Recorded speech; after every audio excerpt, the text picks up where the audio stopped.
আমাদের এমনি যে 2 নাম্বার ঈমান, শয়তান এসে যদি একটু পিন দেয় তখন আগে উঠে চলে যাবে।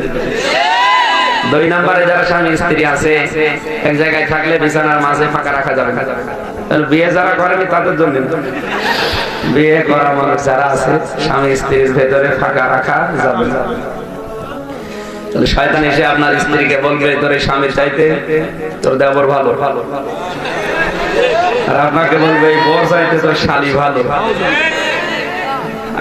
কি আনন্দ লাগছে তোমার। শয়তান এসে যখন ঘর ভেঙে দেবে তখন টের পাবে। 3 নম্বরে যখন নামাজে মানুষ দাঁড়াবে এই সময় যেন ফাঁকা না রাখে। কথা বোঝা গেছে? নামাজের কাতারে ফাঁকা রাখা যাবে না।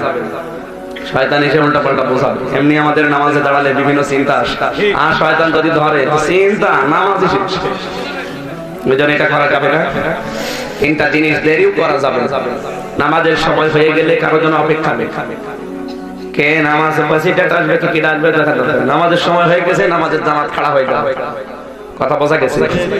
মেয়ে বিয়ে দেওয়ার মতো হয়ে গেলে ওটা আর বসিয়ে রাখা যাবে না। যদি সামর্থ্য থাকে, সৎ পাত্র পাওয়া যায়, তাড়াতাড়ি বিদায় করা লাগবে। 3 নম্বরে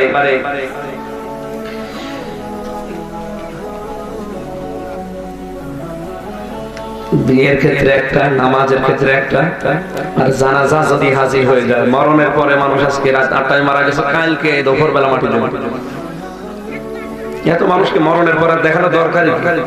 ওই অমুক জায়গা থেকে অমুক আসবে না দেখে মাটি দিয়ে দেবো, তো মরে গেছে ওদের কি করবে? সুতরাং দেরি করা যাবে না, যত তাড়াতাড়ি পারেন মাটির নিচে দিয়ে দেবে।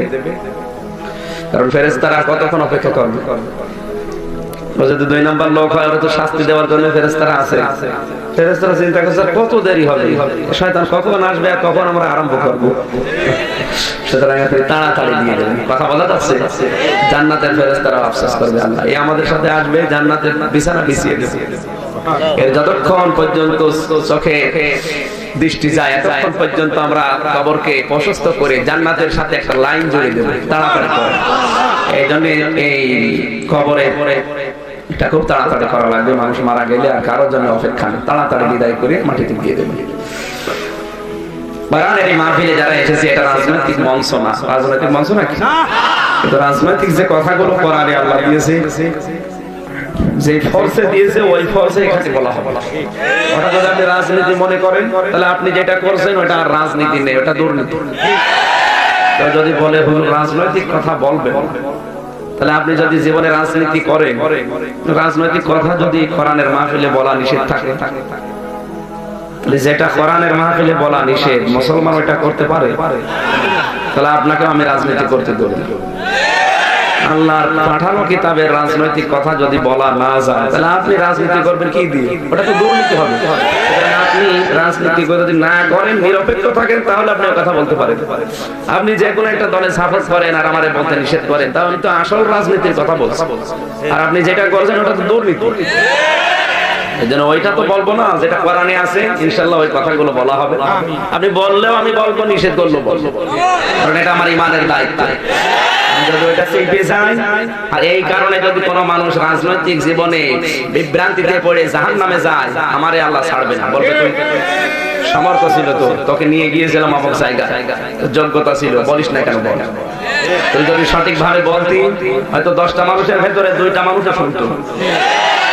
যাদের বিবেক আছে, বিবেকটা দিয়ে আজকে কোরআনের এই আলোচনায় যারা আসলাম সবাই মিলে বলেন তো আলহামদুলিল্লাহ। দরুদ পড়ছি, সালাম পাঠাচ্ছি আমাদের নবীজির উপরে। নবীজি কাদের? আমাদের মধ্যে। হিন্দুরা এই কথা বলতে পারে না, পারে? খ্রিস্টানরা, ইহুদিরা কেউ পারে না, আমরা পারি। নবী কাদের? তাম পৃথিবীতে একজন মানুষই আছে যিনি বলতে পেরেছিলেন যদি কোনো দোষ ত্রুটি দেখতে পাও আমাদের ভেতরে মানুষের কাছে বলে দিবে। এরকম নেতা পৃথিবীতে আজও জন্ম নেয়নি, কিয়ামত পর্যন্ত নেবেও না। এখন বাংলাদেশে যারা আছে কেউ বলতে পারবে সে যত বড় নেতা হোক যে আমি যা করেছি সব জনগণের কাছে বলে যাবে? আরো নিষেধ করে, বলা তো দূরের কথা আরো নিষেধ করে গোপনে থাক।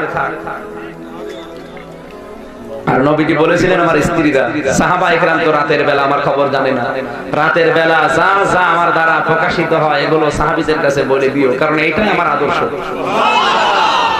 আমি স্ত্রীর সাথে যে আচরণটা করি এটা তামাম পৃথিবীর মানুষকে করা লাগবে, কারণ এটা সুন্নাহ। এটা কি সুন্নাহ? আর দিনের বেলা আমার সাথে যারা ওঠা বসা করে, তোমরা তো দিনের বিষয় জানো, যখন দিনের বেলা এগুলো জানবে, এগুলো মানুষের কাছে প্রচার করে দিও। এই সৎ সাহস আজও কারো বুকে জন্ম নেয়নি, এটা নেবেও না। শুধুমাত্র একজন মানুষের নিয়েছিল, তিনি আমাদের মধ্যে। কাদের নবী? কিয়ামতের জন্য এই নবীর সুপারিশ আমরা পাই। জোরে বলেন আমিন। কোরআনের মাহফিলে এসেছি। আজকের আলোচনার বিষয় কে আমার বন্ধু। বারবার বন্ধুর গজল শুনছিলাম, গজলও বলেছে বন্ধুর। এর আগে যিনি আলোচনা করেছিলেন বারবার টাচ দিচ্ছিলেন, ইহুদি খ্রিস্টান আমাদের বন্ধু না। বন্ধু শব্দটা আমি অনেকবার সে গাড়ি থেকে নামার পর থেকে মনে হয় 10 বার শুনলাম। আপনি কি কথা বুঝতেছেন? বন্ধুটা আমি যদি 10 বার শুনি, আমি তো আসলাম 9টায়। এর আগে যারা উঠেছে ওরা কতবার যে বন্ধু বন্ধু করিস। আসলে এটা গুরুত্বপূর্ণ একটা বিষয়। বন্ধু যে দুনিয়ার বিষয় না, বন্ধুটা নির্বাচন করা এটা আল্লাহ শিখিয়েছেন, রাসূল শিখিয়েছে। এবং বাস্তবতায় আমরা দেখি সবচাইতে বড় প্রভাব মানুষের জীবনে পড়ে বন্ধু। এদেশ এখন যারা চালাচ্ছে, এখন যে অবস্থায় আছে, এর আগে যেভাবে চলেছে, যাই হয়েছে, আমার মনে হয় সব কিছু বন্ধুদের প্রভাব। জরাম বাম উপরে বসে বসে বন্ধুত্ব করে খালি পেন দিয়েছে, ওই পেন মতো কাজ হয়েছে। আপনি একটা আলেমকে যদি দোষ করেন, মেরে ফেলে, এতটুকু। কিন্তু বন্ধুর প্রভাব কি আমি আজকে স্পষ্ট এই আয়াত দিয়ে, সূরা মায়েদার 55 নম্বর আয়াত। গুরুত্বপূর্ণ একটা বিষয়, মাথা ঠান্ডা করে এদিকে মন দিয়ে শোনা লাগবে। কালকে থেকে যেন এটা ইবাদত হিসাবে গণ্য হয়। আমিন। জবান ছেড়ে দিয়ে আগে কোরআনের আয়াতটা পড়ে নেন। আউযু বিল্লাহি মিনাশ শাইতানির রাজীম। বিসমিল্লাহির রাহমানির রহিম। ইন্নামা ওয়ালিয়ুকুমুল্লাহু ওয়া রাসূলুহু ওয়াল্লাযীনা আমানু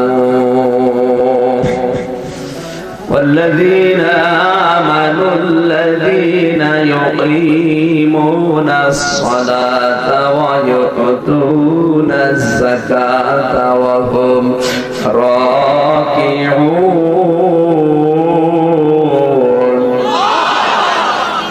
সূরা মায়েদা। মায়েদা মানে কি? দস্তরখানা। মায়েদা মানে দস্তরখানা। তামাম পৃথিবীটা আল্লাহ দস্তরখানা বানিয়ে দিয়েছেন। সুবহানাল্লাহ। খাবার দিয়ে আল্লাহ ভরে দিয়েছেন তামাম দুনিয়ায়। সাগরে যাবেন মাছ পাবেন, ডাঙ্গায় থাকবেন সরিষা পাবেন। এখন মায়েদার শব্দের ব্যাখ্যা করা তো আমার উদ্দেশ্য না, আমার উদ্দেশ্য বন্ধু। কি বন্ধু? বন্ধুর প্রভাব পৃথিবীতে সবচাইতে বেশি মানুষের উপরে পড়ে। ঠিক, তার বাস্তব প্রমাণ ফেরাউনের কোরআন জীবনী পড়ে দেখেছি। ওর লোকটা এত খারাপ ছিল না, ও খারাপ হয়েছিল ওর বন্ধু হামান টাক। এই টাকের কথা বলছি। আজ পৃথিবীতে যাদের বন্ধু হামানের মতো টাক, ওদেরও ফেরাউনের মতো পরিণতি হবে।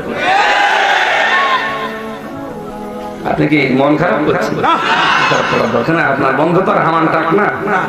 আপনাকে একে বন্ধু হবে, আবার আল্লাহ আজকের আয়াতে জানাবে। আমরা কোরআন থেকে ওইরকম বন্ধু নির্বাচন করবো ইনশাআল্লাহ।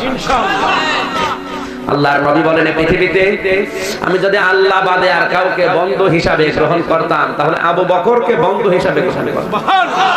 যেহেতু আল্লাহ আমার সবচেয়ে বড় বন্ধু, এজন্য দুনিয়াতে আমার আর বন্ধুর প্রয়োজন নেই। এরপরও আমার শ্রেষ্ঠ বন্ধু আল্লাহর পরে আবু বকর। জোরে বলেন। এজন্য নবীজির অধিকাংশ গুণাগুণ হযরত আবু বকরের ভেতরে ছিল। বন্ধুর প্রভাবটা জীবনে বেশি পড়ে।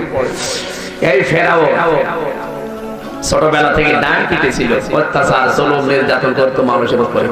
ডান পিটে মানুষ এমনি মানুষকে আন্দাজে এক ঘুষি মেরে দেয়। এমন কোন দিন নেই ফেরাউনের মা বাবার কাছে 2-4টা মামলা আসলো, অভিযোগ।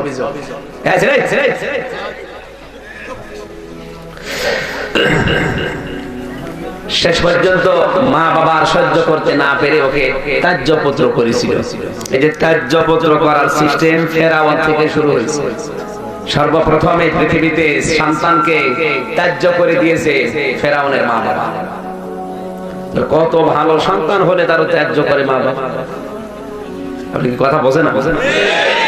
এই বাংলাদেশে আলেমদের বিপক্ষে অবস্থান যে লোকটা সবচেয়ে বেশি নিয়েছিল, আমি নাম নাই নিলাম, এই লোকটাকে তার বাবা মা ত্যায্য করে দিয়েছে। আপনি হয়তো খোঁজ খবর নিয়ে দেখবেন,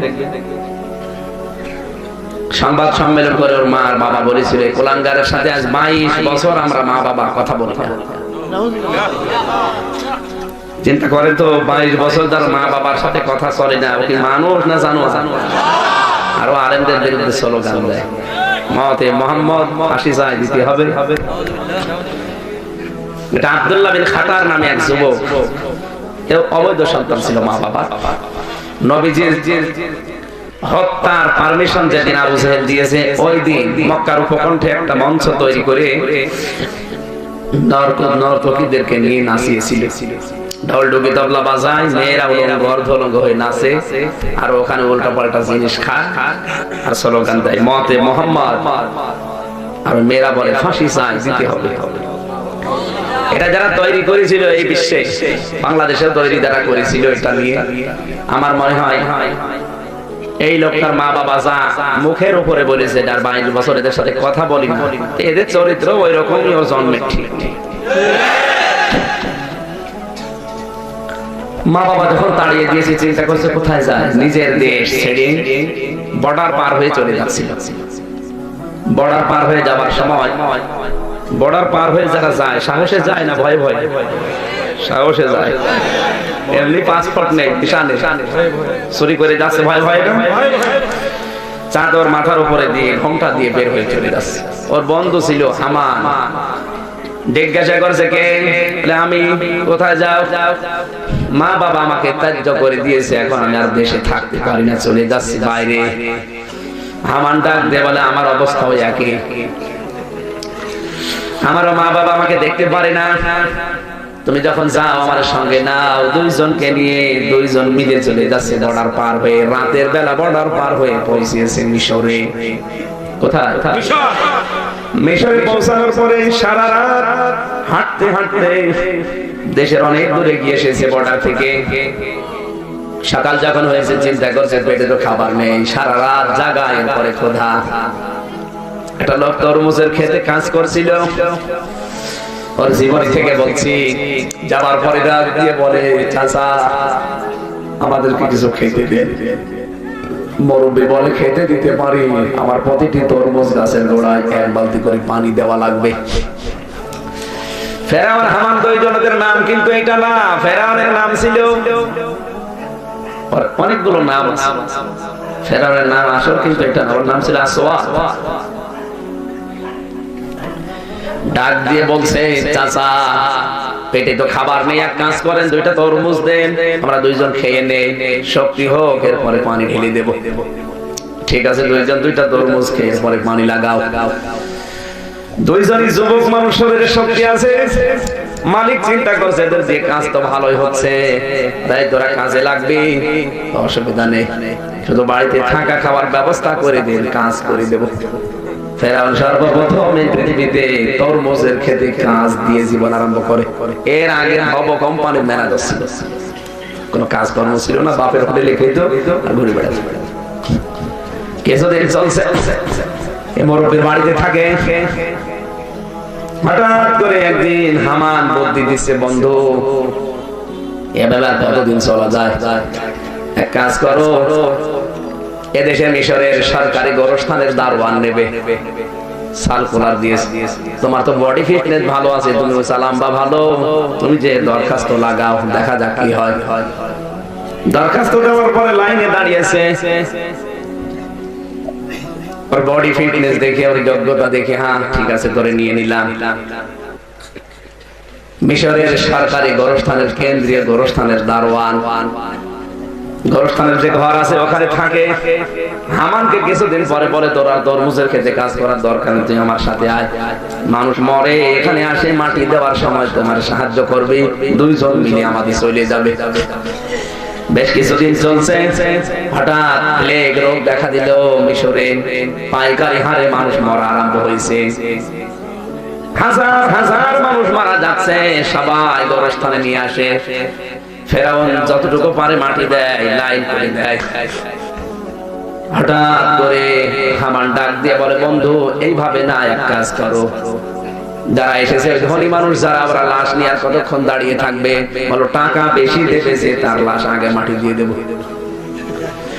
গোরস্থানে সর্বপ্রথম ঘুষের সিস্টেম চালু করেছিল এই ফেরাউনের বন্ধুর কথা মতো।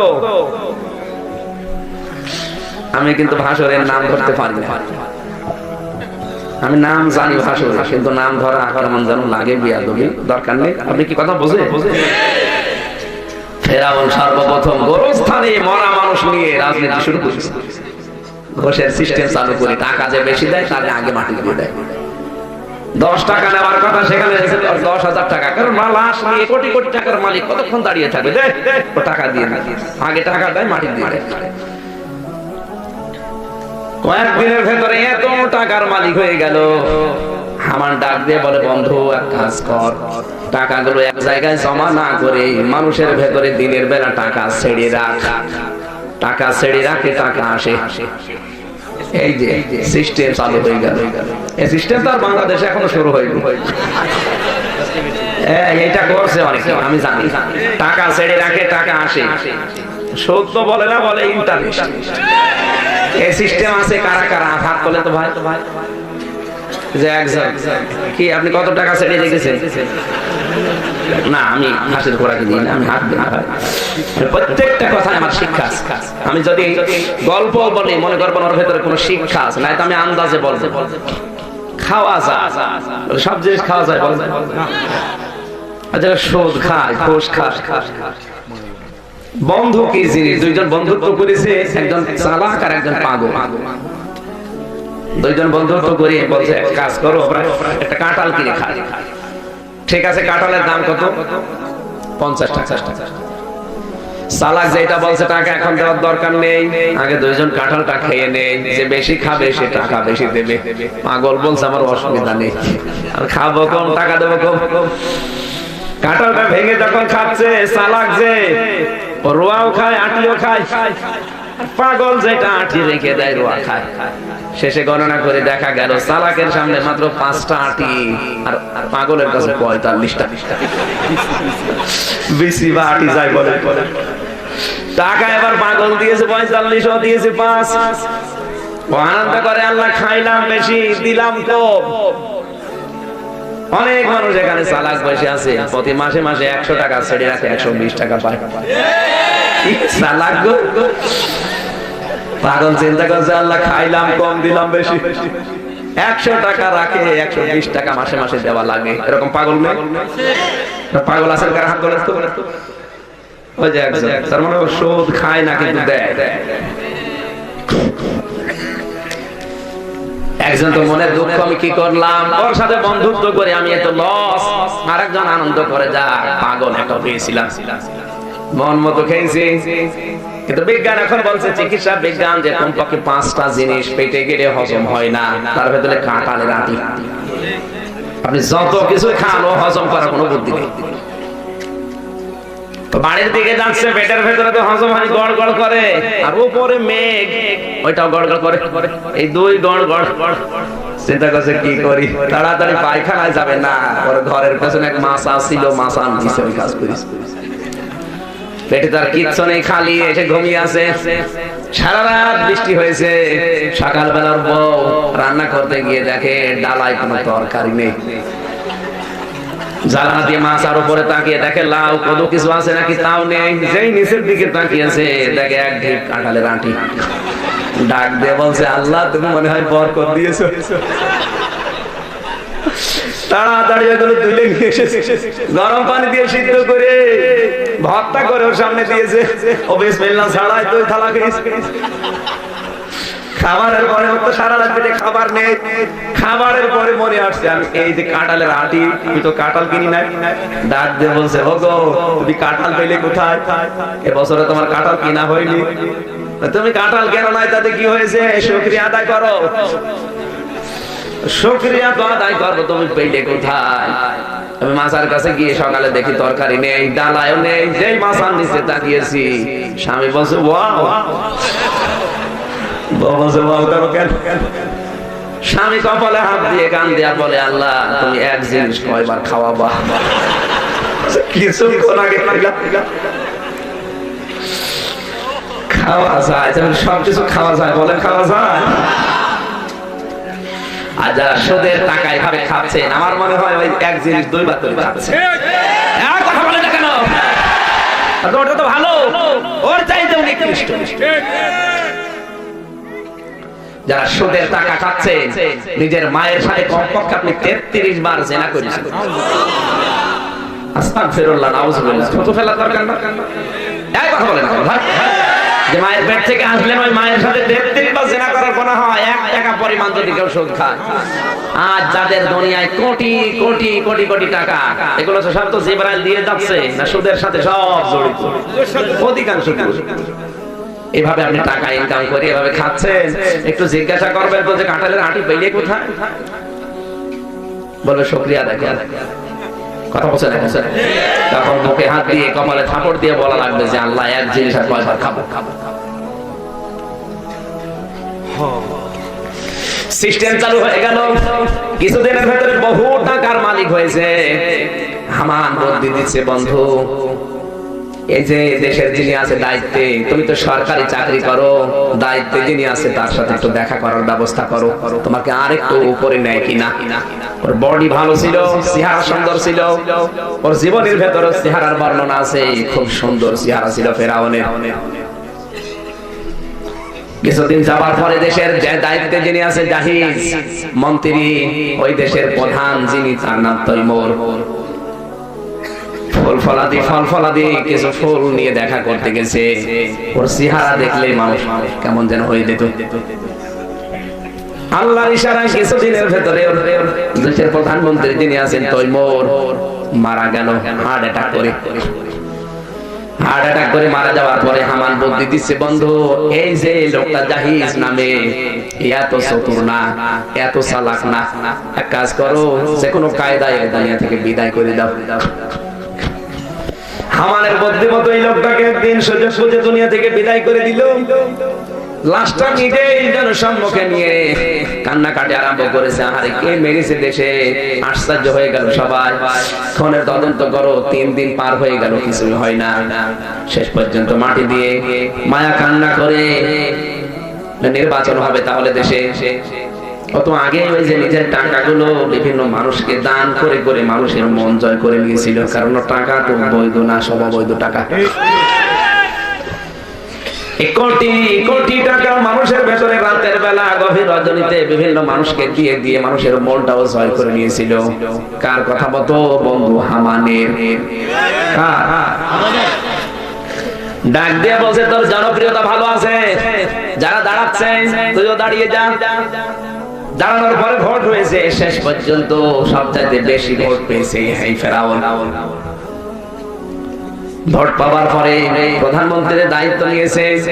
কয়েকদিন শোক পালন করার পর মন্ত্রী পরিষদ গঠন করে বিভিন্ন দায়িত্ব বিভিন্ন জনকে দিয়েছে, কিন্তু 5টা গুরুত্বপূর্ণ দায়িত্ব নিজের হাতে রেখে দিয়েছে, কাউকে দেয়নি। তার ভেতরে 1 নম্বরে স্বরাষ্ট্রমন্ত্রী, এ কাউকে দেয়নি।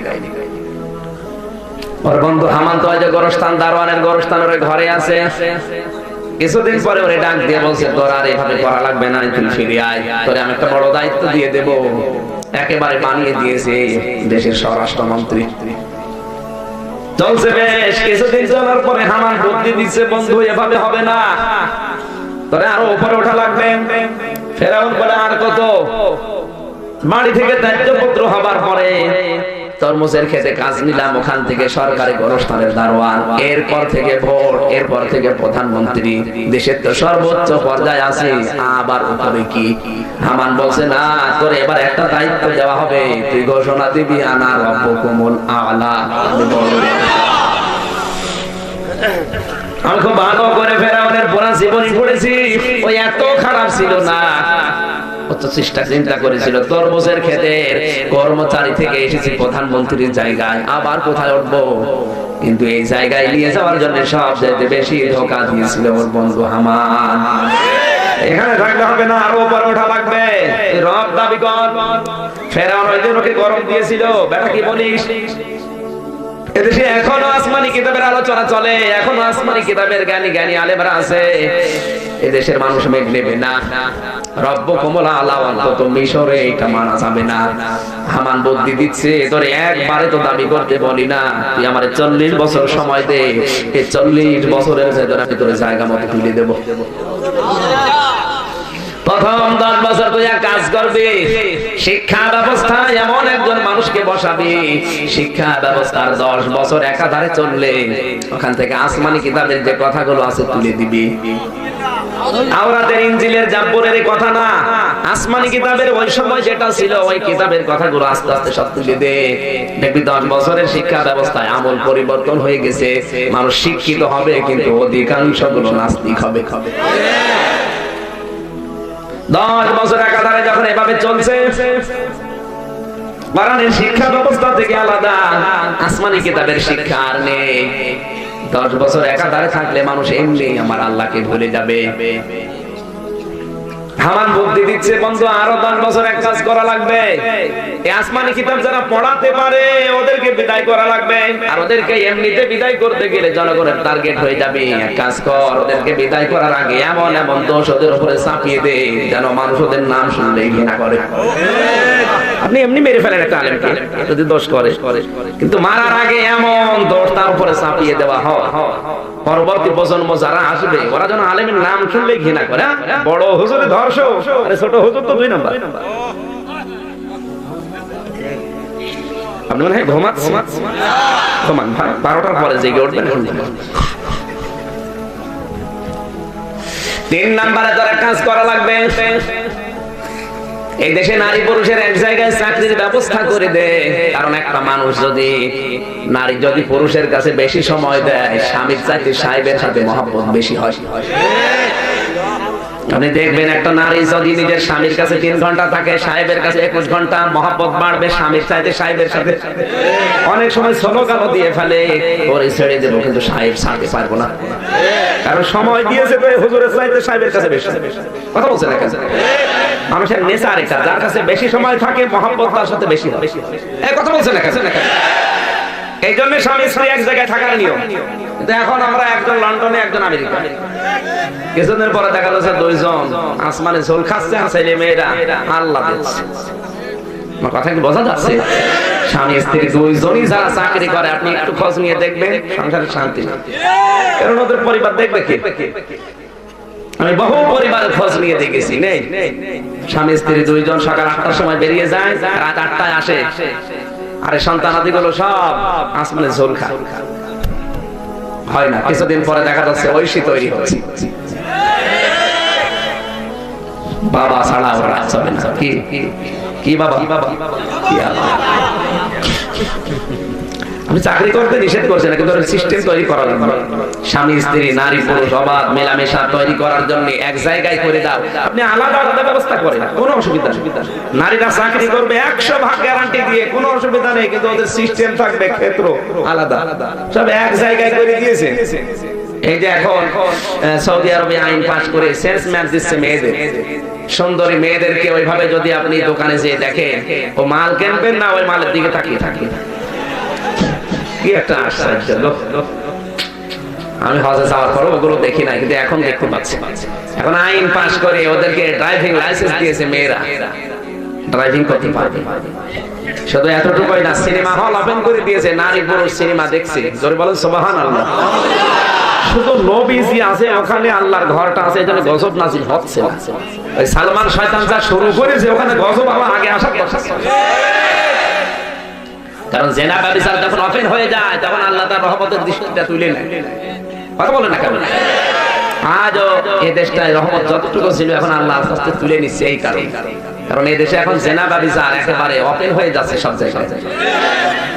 1500 বছর আগে নবীজি জানিয়েছিলেন এমন সময় আসবে মানুষ জেনা করবে আর জেনা করা দেখবে। এখন তো মোবাইলে ঠিক ওই কায়দায় চলছে। হ্যাঁ, কথা বলেন না কেন? পর্ণ আসক্তি যাদের বেশি, উলঙ্গ নাচ, উলঙ্গ পোস্টার, উলঙ্গ নারী দেহ দেখার অভ্যাস যাদের বেশি, এটা কাজ করে। বলবো মন খারাপ হবে না? মোবাইল যাদের আছে, মোবাইলের স্ক্রিনে অথবা কম্পিউটারের স্ক্রিনে যারা ফেসবুক আইডি আছে, মোবাইল খোলার পরে কিন্তু একটা লেখা আসে, কথা বোঝে না, লেখা আসে না? যাদের ওগুলো দেখার অভ্যাস বেশি, আসক্তি বেশি হয়, শয়তান তো বসে নিয়ে চেষ্টা চালাবে, কারণ ওগুলো দেখলে সঙ্গে সঙ্গে আপনার ঈমান চলে যাবে। জেনা করলে যেমন ঈমান চলে যায়, জেনা দেখলে এই কথা বলছে না। কোন মানুষ যখন মদ খায় তখন কিন্তু তার ভেতরে ঈমান থাকে না, ঈমানটা বাইরে থাকে। ও যখন মদ খাওয়ার পরে ফিরে আসে, সুস্থ হয়, তখন তার ভেতরে ঈমান আসে। যখন মানুষ জেনা করার জন্য উদ্বুদ্ধ হয়, ওই সময় তার কাছে আর ঈমান থাকে না, ঈমান দূরে থাকে। যখন জেনা করা হয়ে যায় তখন ঈমানটা ওর ভেতরে আসে, তখন ওর বিবেক নাড়া দেয়, না এই কাজটা করা ঠিক হয়। এই কথা বলে না, আমি কি বেশি বলছি না ঠিক বলছি? ঠিক। জেনা করার সময় কখনো ঈমান থাকে না, শয়তান ওরে দখল করে নেয়, করাই লাগবে, যে কোনো কায়দায় ওর কাজটা করাবে। কাজ করার পরে যখন ঈমান ফের ভেতরে চলে আসে তখন ওর বিবেকটা নাড়া দেয়, না কাজটা তো ঠিক হয়নি। শয়তান তখন দূরে চলে যায়, তখন হাসে, কাজ আমি করে দিয়েছি, ওরে ধ্বংস করে ফেলছি। কথা বলে দেখেন, এরকম হয় না?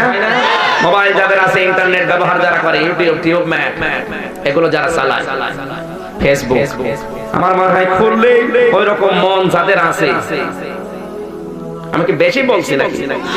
দেখতে মনে বলে না? একটা কাজ করে রাখবেন, 7টা কাজ আছে, একটা বলছি।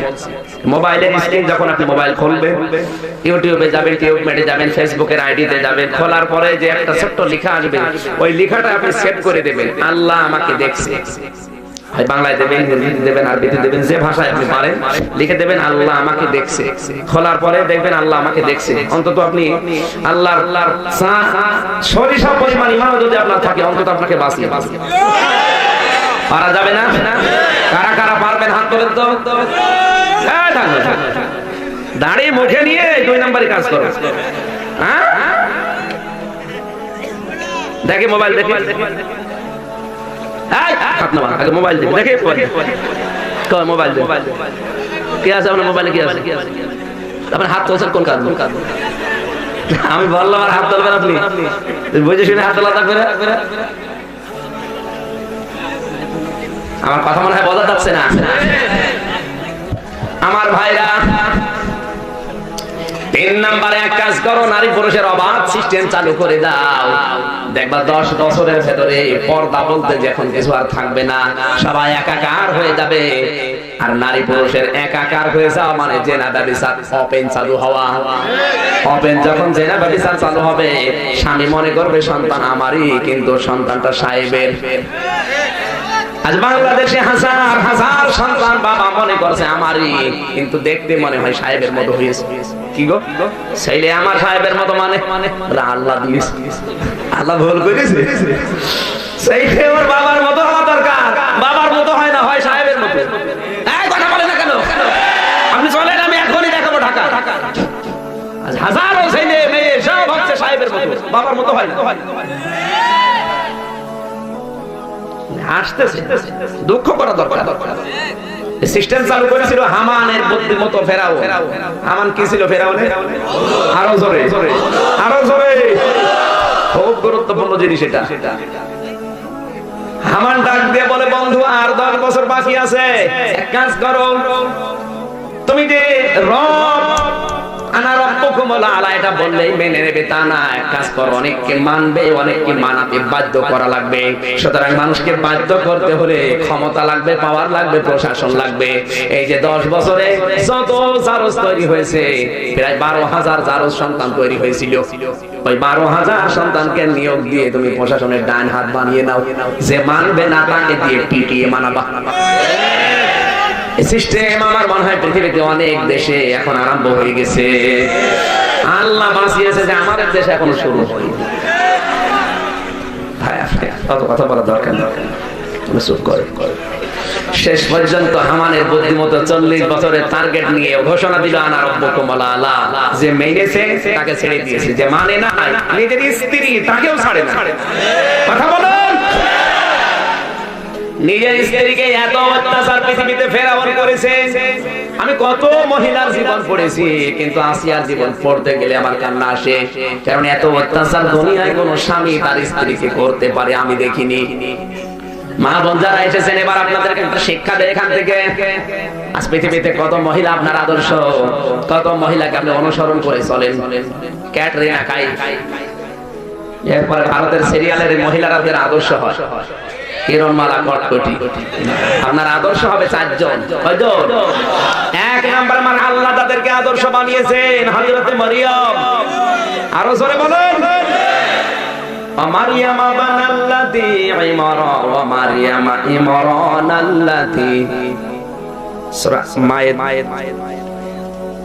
আল্লাহ তাআলা বলেন মারিয়াম বানাতা ইমরানাল্লাতি আহসানাত ফারজাহা ফানাফাখনা ফীহি মির রূহিনা ওয়া সাদাকাত বিকালিমাতি রাব্বিহা ওয়া কুতুবিহি ওয়া কানাত মিনাল কানিতিন। সূরা তাহরিমের 12 নম্বর আয়াতে আল্লাহ মরিয়মের সম্পর্কে আয়াত দিলেন, প্রশংসা করলেন। ইমরানের মেয়ে মারিয়াম, তাকে আমি কামালিয়াত দিয়েছিলাম, তাকে আদর্শ করে দিলাম তামাম দুনিয়ার নেককার মহিলাদের জন্য। কেন জানো? এই মহিলাটা নিজের সতীত্ব হেফাজত করেছিল, এমন ভাবে নিজের ইজ্জতকে আবরুকে হেফাজত করে রেখেছিল। আমার আল্লাহ খুশি হয়ে বাবা ছাড়াই দুনিয়ায় একজন মানুষকে সন্তান দিয়েছেন, তার নাম মারিয়াম। আর আমাদের হাজার হাজার মেয়েরা বিয়ের আগে সন্তানের মা হয়ে যাচ্ছে। বিয়ের আগে যৌবন বিক্রি করা সারা, কথা বলেন না কেন? অধিকাংশ কলেজ বিশ্ববিদ্যালয়ের মেয়েদের এখন আর ভালো মানুষ বিয়ে করতে চাচ্ছে না, কারণ যারা জানে যে এদের যৌবন বিক্রি হয়ে গেছে, বিয়ে করে করবে কি? সম্মানিত মা বোনেরা, আপনার আদর্শ তো হওয়া দরকার ছিল হযরত মারিয়াম। তিনি তার লজ্জা স্থানকে, এই যৌবনকে, এই যৌনাঙ্গকে হেফাজত করেছিলেন এমন ভাবে আল্লাহ নিজে প্রশংসা না করে পারেননি। আপনার চরিত্রটা আপনি সংশোধন করে রাখেন, আপনার যৌবনকে হেফাজত করেন। বয়ফ্রেন্ড, গার্লফ্রেন্ড, এরকম ফ্রেন্ড বাদ দেওয়া লাগবে, এটা হারাম। কোথায় পেয়েছেন? বিয়ের আগে বয়ফ্রেন্ড। মেয়েদের জন্য বয়ফ্রেন্ড বিয়ের আগে জায়েজ নেই, ছেলেদের জন্য বিয়ের আগে গার্লফ্রেন্ড জায়েজ নেই। কথা বলেন না কেন? এটা ইহুদি খ্রিস্টানদের কাছ থেকে মানুষেরা নিয়েছে। মান তাশাব্বাহা বিকওমিন ফাহুয়া মিনহুম, যার সাথে আপনার জীবনের সাদৃশ্য মিলবে কিয়ামতের দিন আপনি তার সাথে থাকবেন।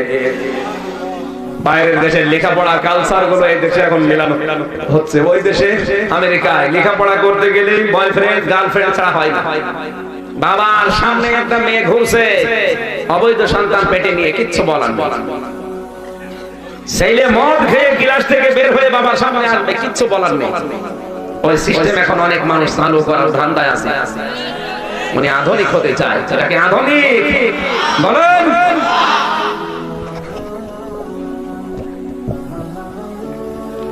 আমার ভাইরা, কোরআনে কারীম হযরতে মারিয়ামের প্রশংসা করেছেন। 2 নম্বরে প্রশংসা করেছে হযরতে আসিয়ার। মা বোন যারা এসেছেন, আপনাদেরকে নবীজি জাহান্নামে দেখেছেন বিশেষ করে 2টা কারণে। 1 নম্বরে মেয়েরা কারণে অকারণে মানুষকে বরদোয়া দেয়, লানত করে। 2 নম্বরে সবচেয়ে বেশি মেয়েরা জাহান্নামে যাবে স্বামীর নাফরমানি করার কারণে। আর আসতে বলে 1 নম্বরে লানত করার অভ্যাস মেয়েদের বেশি। সম্মানিত মা বোন যারা এসেছেন, এই অভ্যাস যাদের আছে এই মুহূর্তে তওবা করেন, নয়তো আপনি যতই নামাজ পড়েন, রোজা রাখেন, পর্দা করেন, আপনাকে আল্লাহ জাহান্নামে দিয়ে ছাড়বে। 2 নম্বরে স্বামীর প্রতি, এই যে স্বামী সারা জীবন সবকিছু ঠিকঠাক দিয়েছে, যদি একটা সাবান একদিন কম হয় এমন বরদোয়া দেয়, লানত পর্যন্ত দিয়ে দেয়। তোর কাছে এসে জীবনে কিছু পেলাম না, জোরে বলেন নাউজুবিল্লাহ। আসিয়ার দিকে তাকান, এত অত্যাচার চলছে, তাকে রব মানানোর জন্য হাতের ভেতরে পেরেক পর্যন্ত ফেরাউন লাগিয়েছে। ও মা, আপনার স্বামী তো এত কঠিন না। এরপরও হযরতে আসিয়া জীবনে যতদিন তিনি বেঁচে ছিলেন কোনদিন স্বামীর হক নষ্ট করেন নাই। আর আপনি ভালো স্বামী, তার নিজের প্রয়োজনে ডাক দেয়, আর আপনি নিজে হাঁস মুরগি খাবার দিয়ে ব্যস্ত, স্বামীকে ডন্ট কেয়ার, দামই দেয়। এরকম বউ আছে কার হাত বলেন তো? এই যে ও আবার হাত তুলে নাড়া দিয়েছে, আমি না। না, আপনি না হলে তো ভালো, কিন্তু যেই ডক্টর দাম দেয় না সে টের পাচ্ছে যে কোন জাহান্নামে আছে। কথা বলেন। মেয়েরা কি এসেছে? আমার মা বোনেরা, শুধু নামাজ দিয়ে রোজা দিয়ে কুরবানি দিয়ে জান্নাত পাওয়া যাবে না। আপনার জান্নাত যাওয়ার যে 4টা জিনিস আছে তার ভিতরে 3 নম্বরে আপনার স্বামী। স্বামীর নাফরমানি থেকে মুক্ত হওয়া লাগবে। নাফরমানি যারা করছেন আপনাকে থেমে যাওয়া লাগবে। এই পৃথিবীতে যত মহিলার জীবন আমি পড়েছি, হযরতে আসিয়া সবচাইতে বেশি স্বামী ভক্তি করে দেখিয়েছেন। এত অত্যাচার হচ্ছে, এরপরও হযরতে আসিয়া স্বামীর প্রতি মন খারাপ না, বরদোয়া দেননি। কোরআনে কারীম জানিয়েছে, ওয়ারাবাল্লাহু মাসালাল লিল্লাযিনা আমানু মুরআতা ফিরআউন إذ قالت رب ابن لي عندك بيتا في الجنة ونجني من فرعون وعمله ونجني من القوم الظالمين জোরে বলেন আল্লাহু আকবার। একটু খেয়াল করে শোনা লাগবে। আল্লাহ দৃষ্টান্ত দিচ্ছেন ঈমানদারদের জন্য। ফেরাউনের স্ত্রী আসিয়া, আল্লাহ পাক এই পৃথিবীতে যে সমস্ত মেয়েদের স্বামী আছে তাদের নাম কিন্তু কোরআনে নেয়নি, কিন্তু যাদের স্বামী নেই তাদের নাম আল্লাহ কোরআনে স্পষ্ট ভাবে নিয়েছেন। মরিয়মের নাম আল্লাহ কোরআনে স্পষ্ট দিয়েছেন, ওর নামে সূরা দিয়েছেন, কারণ মরিয়মের স্বামী। এই কথা বলেন না। অথচ এই জায়গায় ফেরাউনের স্ত্রীর নাম আসিয়া আল্লাহ জানতো না, তাহলে নামটা না নিয়ে ইমরাতা দিলেন কেন? ইমরাতা ফেরাউনের স্ত্রী, অথচ আল্লাহ নামটা জানতেন। এই জন্য যারা স্বামী হারা তারা সবচাইতে বড় হতভাগা। এই কথা বলে না কেন? স্বামী আছে গুরুত্ব দিচ্ছেন না, হঠাৎ করে যখন খোকার বাবা মরে যাবে তখন টের পাবে। একটু কোরআনের দিকে খেয়াল করেন। স্বামী আছে এই জন্য আল্লাহ তার নাম নেয়নি, যদিও ঈমানদার। স্বামী নেই এই জন্য আল্লাহ তার নামটা দিয়েছেন, কারণ স্বামী না থাকলে যে দুঃখ দুনিয়ার কেউ না বুঝলে ওটা আল্লাহ বোঝে। আজ যে সমস্ত মেয়েদের স্বামী বিদেশে কাটাচ্ছে 22 বছর, ও যৌবনটা নিয়ে কাটা, গলা কাটা মুরগির মতো করবে কি?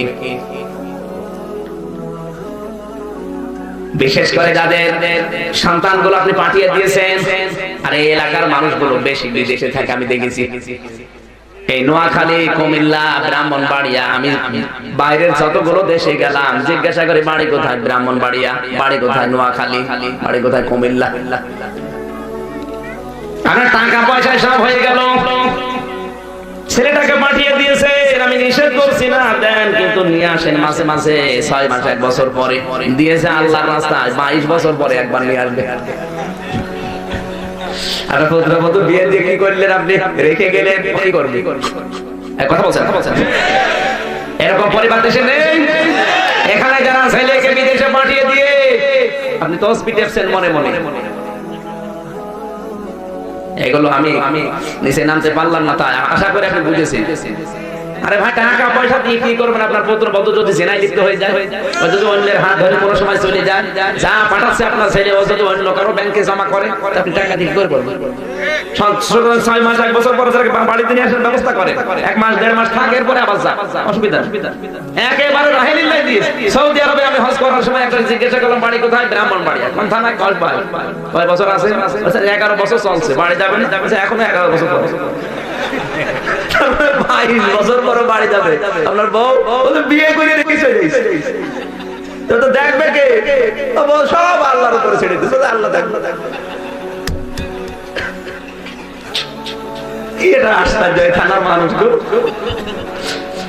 ওই লোকে আমরা নিয়ে গেছিল মদিনা থেকে মক্কা, আবার মক্কা থেকে জেদ্দা। মাঝে মাঝে মাহফিল করতাম ওখানে, ও নিয়ে যেত। দেখে মনে হচ্ছে যে আসমান থেকে পালিয়ে এসেছে আল্লাহর ওলি। কিন্তু বউ রেখে গেছে 11 বছর।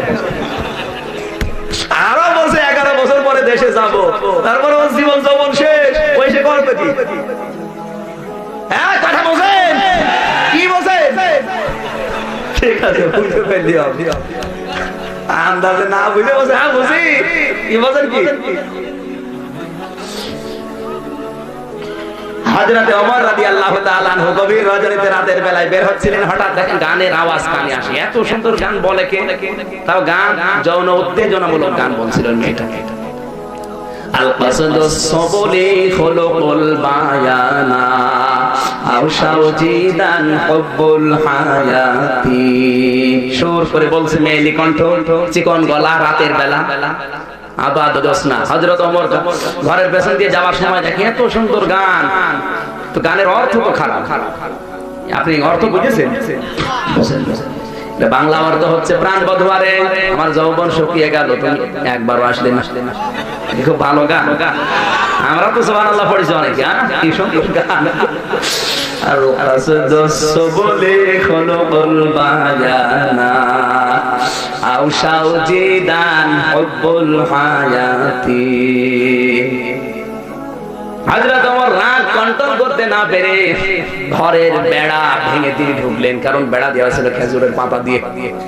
যে দেখে হযরত ওমর মনে করেছিলেন এই মেয়েটা অবশ্যই তার প্রেমিককে মাথাটা তার রানের উপরে নিয়ে মনে গান শোনাচ্ছে, এত সুন্দর কণ্ঠ।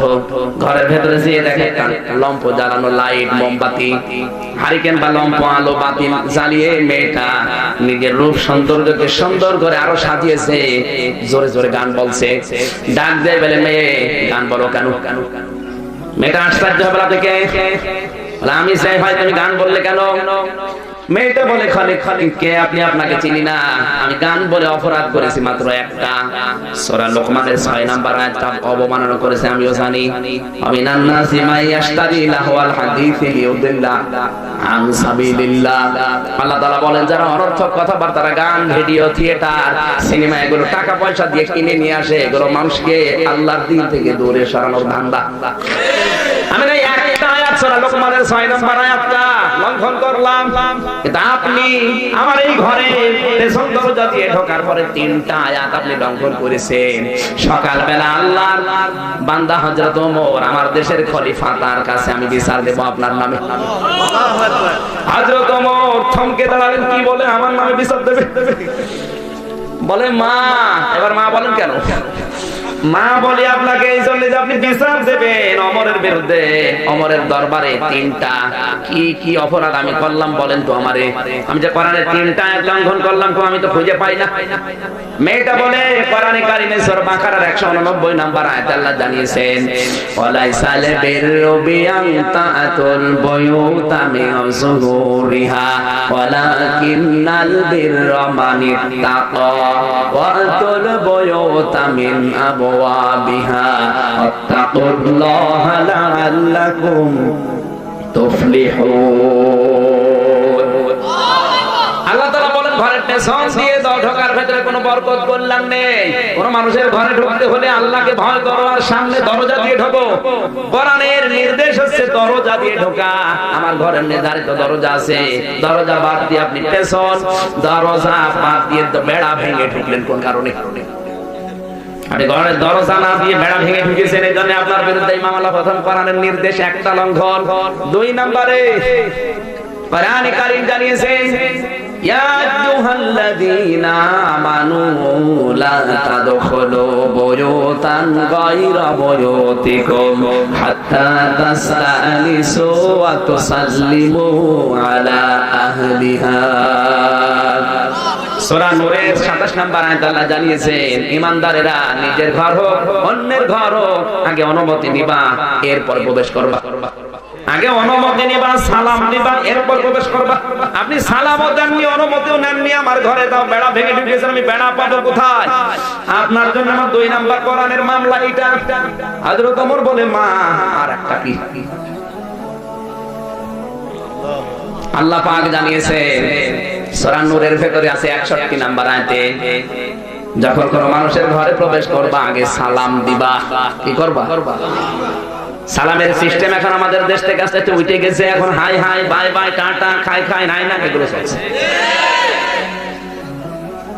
নবীজি জানিয়েছেন কোন অবাধ্য সন্তানকে কোন বাবা যদি দিনের ভেতরে রাতের ভেতরে মিলে 25 বার সালাম দিতে পারে, আল্লাহর দয়ায় ওই সন্তানটাকে আল্লাহ বাধ্য করে দেয়।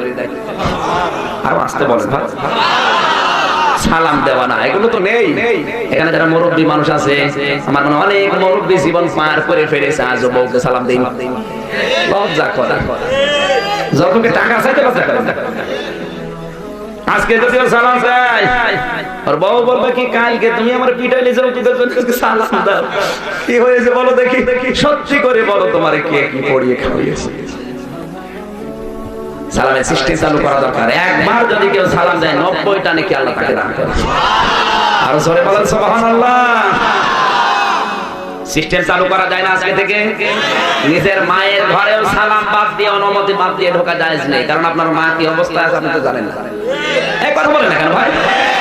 এগুলো নেই, নিজের বাড়িতে ঢোকা জায়েজ নেই, আর অন্যের বাড়ি কিছু না বলে আন্দাজে ঢুকে চলে যায়। অত সেটা ফরজ। অনুমতি নেওয়া, সালাম দেওয়া কি লা তাদখুলু বুয়ুতান গায়রা বুয়ুতিকুম হাত্তা তাস্তানিসু ওয়া তুসাল্লিমু। অনুমতি নিবা, সালাম দিবা, এরপরে তিনবার ডাকার পরে সালাম দেওয়ার পরে যদি উত্তর না আসে আল্লাহ বলেন ফারজিউ, ফিরে যাও। মনের ভেতরে এই কষ্ট নিও না, এত দূর থেকে আসলাম, আরে বেটার অহংকার, সালামের উত্তরও দেয় না, আসেও না। আরে ভাই আপনি তো জানেন না কোন জাহান্নামে আছে, বলছে কোন অশান্তিতে আছে আপনি টের পাচ্ছেন না। আপনি তো নাই 2 কিলো হেঁটে এসেছেন, আর ওর পরিবারে তো জাহান্নামের আগুন জ্বলছে। যেন আল্লাহর নির্দেশ ফারজিউ যদি বলে হয় এখন কথা বলার মন মানসিকতা আপনি ফিরে যান, ফিরে আসবেন। কে বলছেন বলেন তো? কারণ এক যুবক এখানে আসে, রাস্তা দিয়ে আশপাশে মানুষের বাড়ি থেকে যাবার সময় সালাম দেওয়ার পরে যদি উত্তর না দেয়, ওই দরজা বা দাঁড়ানোর ফাঁকা দিয়ে আগে তাকিয়ে দেখে কি হচ্ছে ঘরে, সব দেখে নিয়ে তখন তোর এখন গলা কাকার দেওয়া দরকার, শয়তান তোর তো দেখা সব হয়ে গেছে। আমি কি বেশি বলছি না ঠিক বলেছি? এটাই চলছে আজ। মেয়েটা বলে আমি কোরআনের হাফেজা। পথিক তুমি 3 নম্বরে কোরআনের আয়াত লঙ্ঘন করেছে। সূরা হুজুরাতের 12 নম্বর আয়াত, ইয়া আইয়ুহাল্লাযীনা আমানু লা তাজতানিবু কাসীরাম মিনাজ-যন্নি ইন্না বা'দাজ-যন্নি ইসমুন ওয়া লা তাজাসসু ওয়া লা ইয়াগতাব বা'দুকুম বা'দা আইয়ুহিব্বু আহাদুকুম আন ইয়াকুলা লাহমা আখিহি মাইতান ফাকারিহতুমু। আল্লাহ পাক বলেন ঈমানদারেরা কখনো মানুষের উপরে ধারণা করো না, কারণ অধিকাংশ ধারণাই গুনার কাজ। আর ধারণা না, আন্দাজে একটা দোষ ভালো মানুষের উপরে চাপিয়ে দিচ্ছে। ধারণা করাও গুনার কাজ, আর আন্দাজে একটা দোষ মানুষের উপরে চাপিয়ে দিলে ওটা হয় তহমত। ওটা কি হয়? বাংলাদেশে এই তহমত সবচেয়ে বেশি। কথা বলেন না কেন? কিচ্ছু জানে না, আন্দাজে একটা দোষ মাথার উপরে চাপিয়ে দিল, ও লোকটার সম্মান, মর্যাদা, টাকা পয়সা, ইজ্জত, আবরু দুনিয়ায় সব শেষ। মাঝখান থেকে ওর কিছু ফায়দা হয়। এটা আপনি একটা নিরপরাধ মানুষের উপরে দোষটা চাপিয়ে তাকে কালার করে দিলেন, তার একটা ক্ষতি করে দিলেন, আপনাকে আল্লাহ ছাড়বে, আপনার 70টা দোষ আল্লাহ কিয়ামতে ওপেন করে দিবে।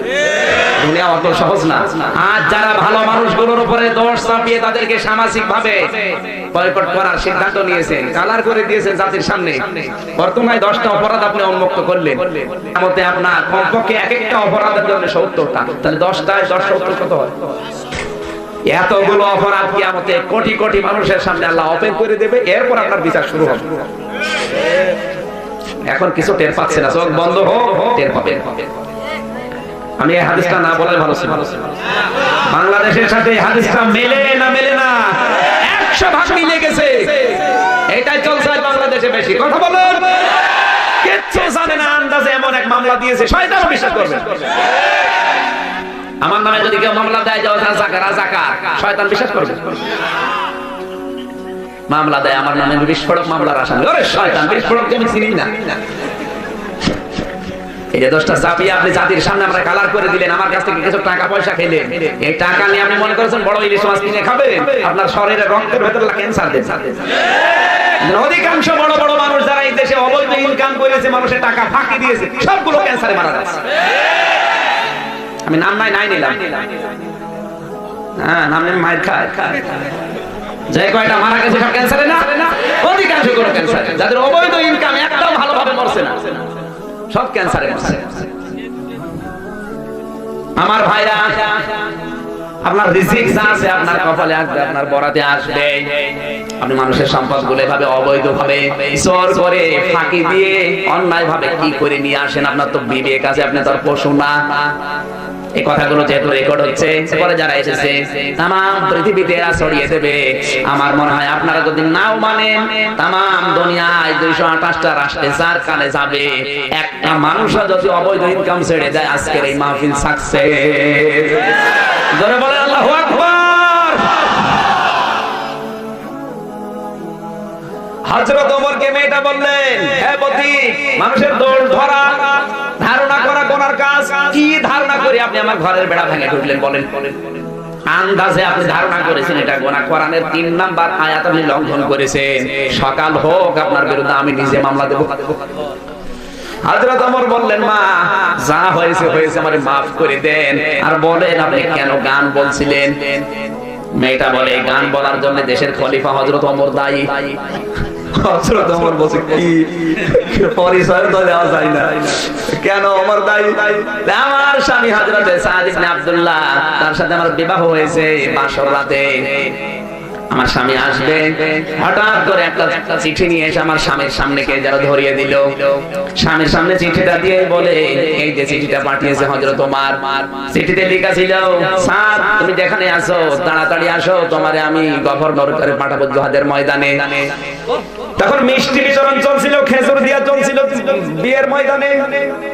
হঠাৎ করে চিঠিটা পেয়ে আমার স্বামী দাঁড়িয়ে গেল। কবুল বলা যেহেতু হয়ে গেছে, আমারে বলে, মুরব্বিরা আমারে ছুটি দিয়ে দেন, কারণ যিনি চিঠি পাঠিয়েছেন উনি সাধারণ মানুষ না, উনি দেশের দায়িত্বে আছেন, খলিফা। আর কোরআনের আয়াত আমাকে বারবার ডাকতেছে, ইয়া আইয়ুহাল্লাযীনা আমানু আতিউল্লাহা ওয়া আতিউর রাসূলা ওয়া উলিল আমরি মিনকুম। সূরা নিসার 59 নম্বর আয়াতের প্রথম অংশে আছে, কান খাড়া করে মিলাবে। আল্লাহ বলেন, হে যারা ঈমানের দাবি করো, আমি আল্লাহর ইতাআত করো, আমার রাসূলের ইতাআত করো। আর তোমাদের ভেতরে যারা উলিল আমর আছে, যারা নেতা নেতৃত্ব দেয়, তাদেরকে মেনে চলো। শব্দের দিকে খেয়াল করেন, আতিউ, এই যে ফেল আর ক্রিয়া, এটা আল্লাহ নিজের নামে রাসূলের নামে দিয়েছেন, কিন্তু উলিল আমরের আগে দেন। তাহলে ওমরের কথা না মানলেও চলতো। হ্যাঁ কি না, আলেম যারা আছে তাদেরকে বলছি, এখানে আতিউ শব্দটা যেহেতু উলিল আমরের আগে নেই, তাহলে আল্লাহর কথা মানা ফরজ, রাসূলের কথা মানা ফরজ। উলিল আমরের নামের আগে তো আতিউ নেই, এ ফেল আছে, এ ভার্বটা আছে, এ ক্রিয়া নেই, তাহলে তার কথা না মেনে বাসর ঘরে যাওয়ার দরকার ছিল, কারণ এটাও তো ফরজ। এই কথা বলেন না কেন? এরপর তিনি বললেন, কোরআনের আয়াত আমাকে ডাকছে, এই আয়াত দিয়ে তিনি দলিল দিয়েছিলেন, তার দলিল মনে হয় ভুল। হ্যাঁ, এবার আসেন কেন দিলেন? আতিউ শব্দ আল্লাহ নিজের নামে রাসূলের নামে দিয়েছেন। এই কারণে আমি যতগুলো তাফসীর পড়েছি, মুফাসসিরিন ইকরাম লিখেছেন, আল্লাহ এবং রাসূলের কোন কথা শোনার পরে মেনে নেওয়া লাগবে, কোনো প্রশ্ন করা যাবে না। কারণ আপনার সাথে আল্লাহ রাসূলের জ্ঞান কম না বেশি? কিন্তু উলিল আমর, আল্লাহ এবং রাসূলের পরে পৃথিবীতে কিয়ামত পর্যন্ত যারা নেতৃত্ব দেবে, নেতা, এদেরকে মানতে হলে দেখা লাগবে এদের ভেতরে আল্লাহ রাসূলের গুণ আছে কিনা। ওমর যেহেতু আল্লাহ রাসূলকে মেনে চলে, এইজন্য ওমরকেও মানা ফরজ। উনি যদি মানে না চলতো, তাহলে ওমরকে মানা ফরজ ছিল না। কথা বলেন না কেন? সাদ ইবনে আব্দুল্লাহ ডাক দিয়ে বলছে, মুরব্বিরা, এই যে আতিউ শব্দটা আল্লাহ নিজের নামে রাসূলের নামে দিয়েছে, কিন্তু উলিল আমরের আগে দেয়নি। তারপর হযরত ওমর যেহেতু আল্লাহ রাসূলকে মেনে চলে, এখন আমাকে ওমরকে মেনে চলাও ফরজ। সুতরাং আপনাদের কথা মতো আমি বাসর রাতে যেতে পারলাম না, তার কথায় সাড়া দেওয়া আমার জন্য কোরআনের নির্দেশ অনুযায়ী ফরজ। বাংলার মুসলমানরা এইভাবে যদি কোরআন মানতো, এদেশে এই যে শনিবারের বিকেল নামে যে সিনেমাটা তৈরি করেছে শয়তান, এটা কবে বন্ধ হয়ে যেত? শনিবারের বিকেল নামে সিনেমা তৈরি করেছে, রাসূলের দাড়ি লাগিয়েছে জাহিদ হাসানের মুখে, আর এই টিশার মাথায় দিয়েছে পাগড়ি, এই যে হিসাব হলি আর্টিস্টের নামে এই সিনেমাটা। সরওয়ার জাহান ফারুকী কুলাঙ্গার বানিয়েছে, নবীর দাড়িকে লাগিয়েছে, যারা হামলা করেছিল হলি আর্টিস্টের তাদের মুখে। ওটা বোঝাতে চাচ্ছে যে দাড়িওয়ালা মানুষ বোমা হামলা করে বেড়ায়। আঘাতটা গেছে রাসূলের পরিচয়। এই কথা বলেন না কেন? আপনি কোথায় আঘাত দিচ্ছেন? সিনেমা বানান, নোবেল নাটক বানান, অসুবিধা নেই, কিন্তু রাসূলের দাড়ি নিয়ে আপনি হিজাব পর্দা ফরজ, ওইটা নিয়ে কটূক্তি করলেন সাহসযোগ্যকে। অবশ্যই আপনার পেছনে কোনো রাঘব বল কলকাঠি না আছে। এই শয়তানের এতটুকু পিছকে মানুষের দ্বারা চিকন হ্যাংলা দেখেননি? এছাড়াও জাহান ফারুকে ঠেলা দিলে করি দাও, আর শয়তানের এত সাহস আসে কোথা থেকে? ওর পেছনে রাঘব বল আছে। এই কথা বলেন। আপনি যাই পেছন ধরে যদি এসব কি পাচ্ছেন আর যারাই দিচ্ছে স্পষ্ট জানাচ্ছি এখনো 96% নবীর উম্মত এই দেশে আছে। বেশি ঝামেলা করবেন না রাসূলের সুন্নাত নিয়ে, আল্লাহর বিধান, পর্দা ফরজ নিয়ে। যদি একবার এটা খেপে যায়, সিনেমা না চলচ্চিত্র জগৎই দেশ থেকে চলে যাবে।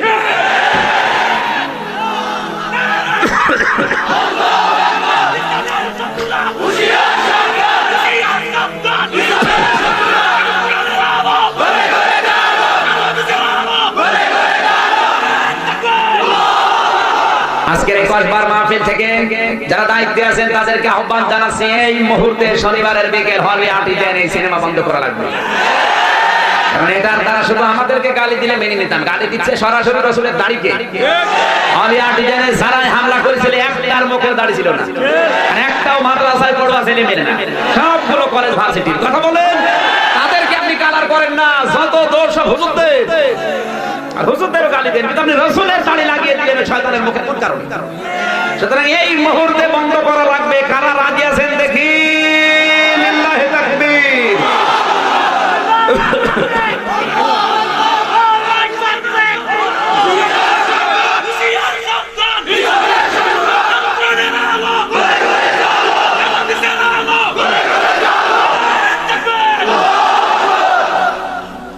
আমার ভাইরা, হযরত ওমর ডাক দিয়ে বলে, মেয়ে। তারপরে কি হয়েছে? মেয়েটা বলে, অধিক আমার স্বামীকে হযরত ওমর পাঠিয়ে দিল। এত সুন্দর আমার স্বামী ছিল, আমি কোনোদিন একবার শুধু বিয়ের আগে দেখেছিলাম। শুনেছি আমার স্বামী সাদ ইবনে আব্দুল্লাহ মদিনার সবচেয়ে সুন্দর যুবক, আর আমিও সবচেয়ে সুন্দরী। কিন্তু বাসর রাতে ঘরের গেট থেকে আমার কাছে বিদায় নিয়ে চলে গেল। বলে এবার জিহাদের ময়দান থেকে ফিরে আমি আসবো। 3 মাস পার হয়ে গেল, হঠাৎ শুনলাম যে আমার স্বামী আসতেছে। সাজগোজ করে বসে আছি, কে যেন সংবাদ দিল হযরত ওমর ওখান থেকে আরেকটা জিহাদের ময়দানে পাঠিয়ে দিয়েছে। আমার সাজগোজ আবার বন্ধ হয়ে গেল। কি করব? আরো 3 মাস কেটে যাওয়ার পরে শুনলাম আসতেছে। আমার স্বামীর জন্য আমি সাজগোজ করে বসে আছি। এজন্য মেয়েরা যদি সাজতে যায় শুধুমাত্র সাজবে তার স্বামীর জন্য। মেয়েদের সাজগোজ যায় যাতে শুধু স্বামী বাদ দিয়ে অন্য কারোর জন্য যা। কথা বলেন, আপনি লিপস্টিক দেবেন, লিপাইনার দেবেন, মাস্কারা, আইলাইনার যা দেবেন স্বামীর জন্য দেন। এক চোখের ভেতরে এখন 9টা জিনিস পাওয়া যাচ্ছে। চোখে যদি 9টা দিতে, বাকি জায়গায় কোন কেন? আমি নাম নাই আমি বিয়ে করার সময় মার্কেট করতে গিয়ে দেখেছি চোখে দিয়েছে 9টা। বললাম ভাই চোখেই 9টা, বাকি জায়গায় কয়টা? হুজুর আপনি হুজুর মানুষ সব দিইনি, সাধারণ মানুষের ব্যাগ করে দিলাম। যত মাল দে পোল্ট্রি ফার্মের যত মাল আছে সব যায় মুখে। কথা বলে না কেন? এমন দিয়া দিয়েছে আর আব্বা বলতে পারে না ড্যাডি। আব্বা বলতে বুঝে যাবে কায়দা ড্যাডি বলে ডাকে। আম্মি বললে হয় না, কি যেন একটা নাম দিয়েছে মাম্মি, যেন মুখ না লাগে। আপনি দেবেন যা আছে সব দিয়ে দেন স্বামীর জন্য। শুনুন, কার জন্য? এভাবে সুন্দর করে সাজগোজ করে আপনি মার্কেটে যান। স্বামী খুশি করার আপনার উদ্দেশ্য না, খুশি করার উদ্দেশ্য পাবলিক। আর পাবলিক যদি কোনো মানুষকে দেখে আল্লাহ যে আশেপাশে মন্তব্য করে, যারা করছে ওদের গোনা হচ্ছে, যাকে দেখে করছে ওরও গোনা হচ্ছে।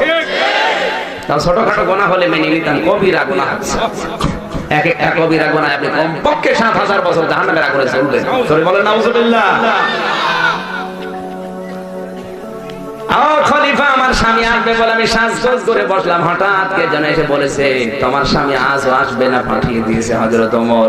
এই জন্য আজকে রাতের বেলা আমার এই যৌবনের তাড়নায় আমি গান বলছিলাম যে প্রাণ বধুয়ারে যৌবন আমার শুকিয়ে যাচ্ছে, টলমল করে, তুমি একবারও আয়েশা দেখলা না। জোরে বলেন নাউজুবিল্লাহ।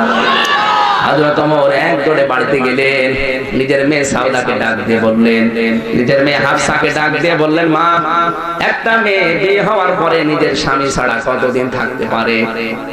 মেয়ে বলে, আব্বা কেন? বলে, আমার দরকার আছে, বলো। মেয়েটা বলে, আব্বা, বিয়ে হওয়ার পরে স্বামী ছাড়া একটা মেয়ে খুব বেশি হলো 4 মাস থাকতে পারে, এর চাইতে বেশি থাকলে তার কষ্ট হয়। হযরত ওমর তাড়াতাড়ি করে তওবা করে বলেন, আল্লাহ, আমি কি করেছি? ও তো 4 মাস না, 3, 4, 12 মাস হয়ে গেছে। স্বামী যাদের নেই, দূরে থাকে, তারা টের পায় কি জিনিস। আপনার আছে, আপনি টের পাচ্ছেন না, খালি গন্ডগোল করেন, খালি বরদোয়া দেন। এবার তাকান তো, স্বামী এলো, এই মেয়েটার ব্রেক দিয়েছে হাতের ভেতরে, গরম পানি মাথার উপরে দিচ্ছে, চুলগুলো গরম পানির কারণে গরম তেল ঢেলে দিচ্ছে, চুলগুলো খসে পড়ে যাচ্ছে। এরপরও তিনি স্বামীর নামে বরদোয়া দেননি। আল্লাহ তাআলা বলেন, ইদ ক্বালাতি রাব্বি বিনিলি ইনদাকা বাইতান ফিল জান্নাতি। হযরতে আসিয়া বলেছে, রব্বুল আলামিন, যে অত্যাচার চলছে তোমার যেন রাগ হয়ে না যায়, আমার এই অত্যাচার দেখে আমার স্বামীর উপরে যেন তোমার রাগ না হয়। তুমি এক কাজ করো, তুমি যেখানে থাকো ওই জায়গায় একটা ঘর আমার জন্য বানিয়ে দাও, ওই ঘরে বসে বসে যেন আমি তোমাকে দেখতে পারি। এত অত্যাচার করার পর স্বামীর উপরে বরদোয়া দেয়নি। আর অত্যাচার করা লাগে না, শুধু শ্বশুর শাশুড়ি নিয়ে এক জায়গায় মিলে মিশে থাকবে, তাই রাজি হয় না। আর কথা বলেন না, জান্নাত পাবা। খালি নামাজ পড়লে একটু পর্দা করলে জান্নাত পাবা, অত সোজা না। এত অত্যাচারের পর স্বামীকে আল্লাহ তুমি যেন রাগ করবা না, এই কথা বলছে। ওয়ানাজ্জিনি, একালে টান আছে, ওয়ানাজ্জিনি মিন ফিরাউনা ওয়া আমালিহি ওয়ানাজ্জিনি মিনাল কওমিজ জালিমিন। হে আল্লাহ, তুমি আমার স্বামী ফিরাউনের অত্যাচার থেকে তুমি আমাকে বাঁচাও, এতটুকু। কিন্তু তার উপরে তুমি অত্যাচার করো, এই কথা আসিয়া বলে না। সুবহানাল্লাহ বলতে পারে না? ওয়ানাজ্জিনি মিন ফিরাউনা, ফিরাউনের কবল থেকে তুমি আমাকে বাঁচাও, কিন্তু তাকে তুমি অত্যাচার করো, তার উপর তুমি প্রতিশোধ নাও, এই কথা আসিয়া বলে না। তারপরও ব্রেক মারা হাতের ভেতরে। আর আপনার একটা সাবান কম হলে আপনি বরদোয়া দিয়ে ছেড়ে দিচ্ছেন। নবীজি মেরাজ থেকে ঘুরে এসে জাহান্নামে মেয়েদের দেখেছিলেন এই কারণে। অধিকাংশ মেয়েরা স্বামীর উপরে আন্দাজে বরদোয়া দেয়, বাস্তবতা তো বোঝে না। মানে পাশের বাড়ির স্বামী এত কিছু দেয় পারে না, আন্দাজে এক কথা বলে দেয়। কথা বলেন না কেন? যার স্বামীর যেরকম ইনকাম, ওই ইনকাম নিয়ে আপনাকে খুশি থাকা লাগবে।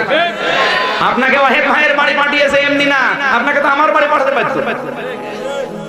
লোকটার মাসে ইনকাম 16,000 টাকা, আর আমার ইনকাম 16 লাখ টাকা। সুতরাং আপনি আমার বাড়িতে এসেছে যে পর্দায়, ওই রকম আপনি করে ওর বাড়িতে যদি আল্লাহ পাঠায়, ওকে যদি চাপ দেন, আমি হামজার মতো ধরো 16 লাখ টাকা উপায় করা লাগবে, ওর তো বিক্রি করবে, তাও হবে কারণ বুড়ি মানুষকে রাখে। এজন্য মা বোন যারা এসেছেন, শুধু আর শোনা না, যার স্বামীর ইনকাম যতটুকু, ওইটা নিয়ে আপনাকে খুশি থাকা লাগবে, এটা ইবাদত। কারণ অধিকাংশ স্ত্রীর মুখের দিকে তাকিয়ে স্বামী অবৈধ ইনকাম করতে বাধ্য হয়। বেশিরভাগ নেতার বইয়ের ফ্যাশন কি? এই আজকে দেখলাম এক নেতা তার স্ত্রীকে প্রায় 60টা শাড়ি কিনে দিয়েছে। এক একটা শাড়ি তাও 22-23 হাজার টাকা দাম, ফেসবুকে দিয়েছে। এক একটা শাড়ি যদি 22-23 হাজার টাকা দাম হয়, 60টা শাড়ি কত হয়? তো সব জিবরাইল দিয়ে যায়। ওই স্ত্রীর মন রক্ষা করতে গিয়ে, ওকে খুশি করার জন্য ওই নেতা জনগণের সম্পদ অবৈধভাবে ইনকাম করে। কথা বলেন, আপনি রাগ করেন না? এই বাদ দিয়ে দেব। উনি বলেছেন, নাচিনি মিনাল কওমিজ জালিমিন, নাচিনি একালে টান আছে, তুমি আমাকে বাঁচাও এই জালেম সম্প্রদায় থেকে। তারপরও তিনি বদদোয়া দেননি স্বামীর উপরে, যে আল্লাহ তুমি এর উপর প্রতিশোধ না। সুবহানাল্লাহ বলতে পারেন না? আপনার আদর্শ হওয়া দরকার আসিয়া, আর আপনার আদর্শ বানিয়েছে গট কয়টি।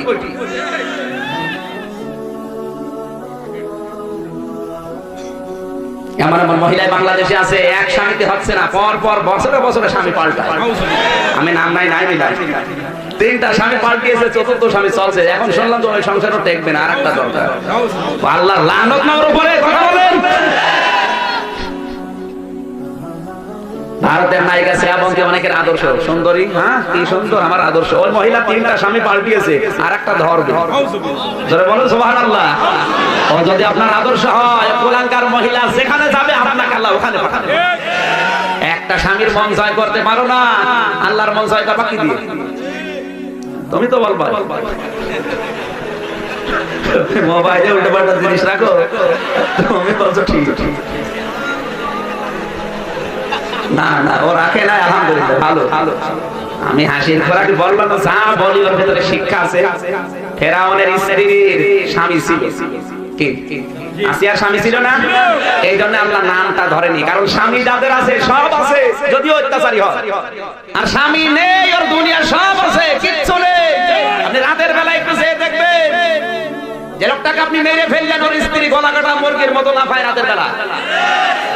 ওর সন্তানাদিগুলো রাতে ঘুমাতে পারে না, কান্নাকাটি করে বাবা বাবা বলে। কত মানুষকে আপনি বিনা দোষে এভাবে রাতের বেলা গুম করে দিলে, আপনাকে আল্লাহ ঠিক এইভাবে গুম করবে, আপনার স্ত্রী কাঁদবে। সময় বেশি নেই, কথা বলেন। মানুষ যখন এভাবে অস্ত্র ধরে দেখবেন 3টা আঙ্গুল নিজের দিকে আছে।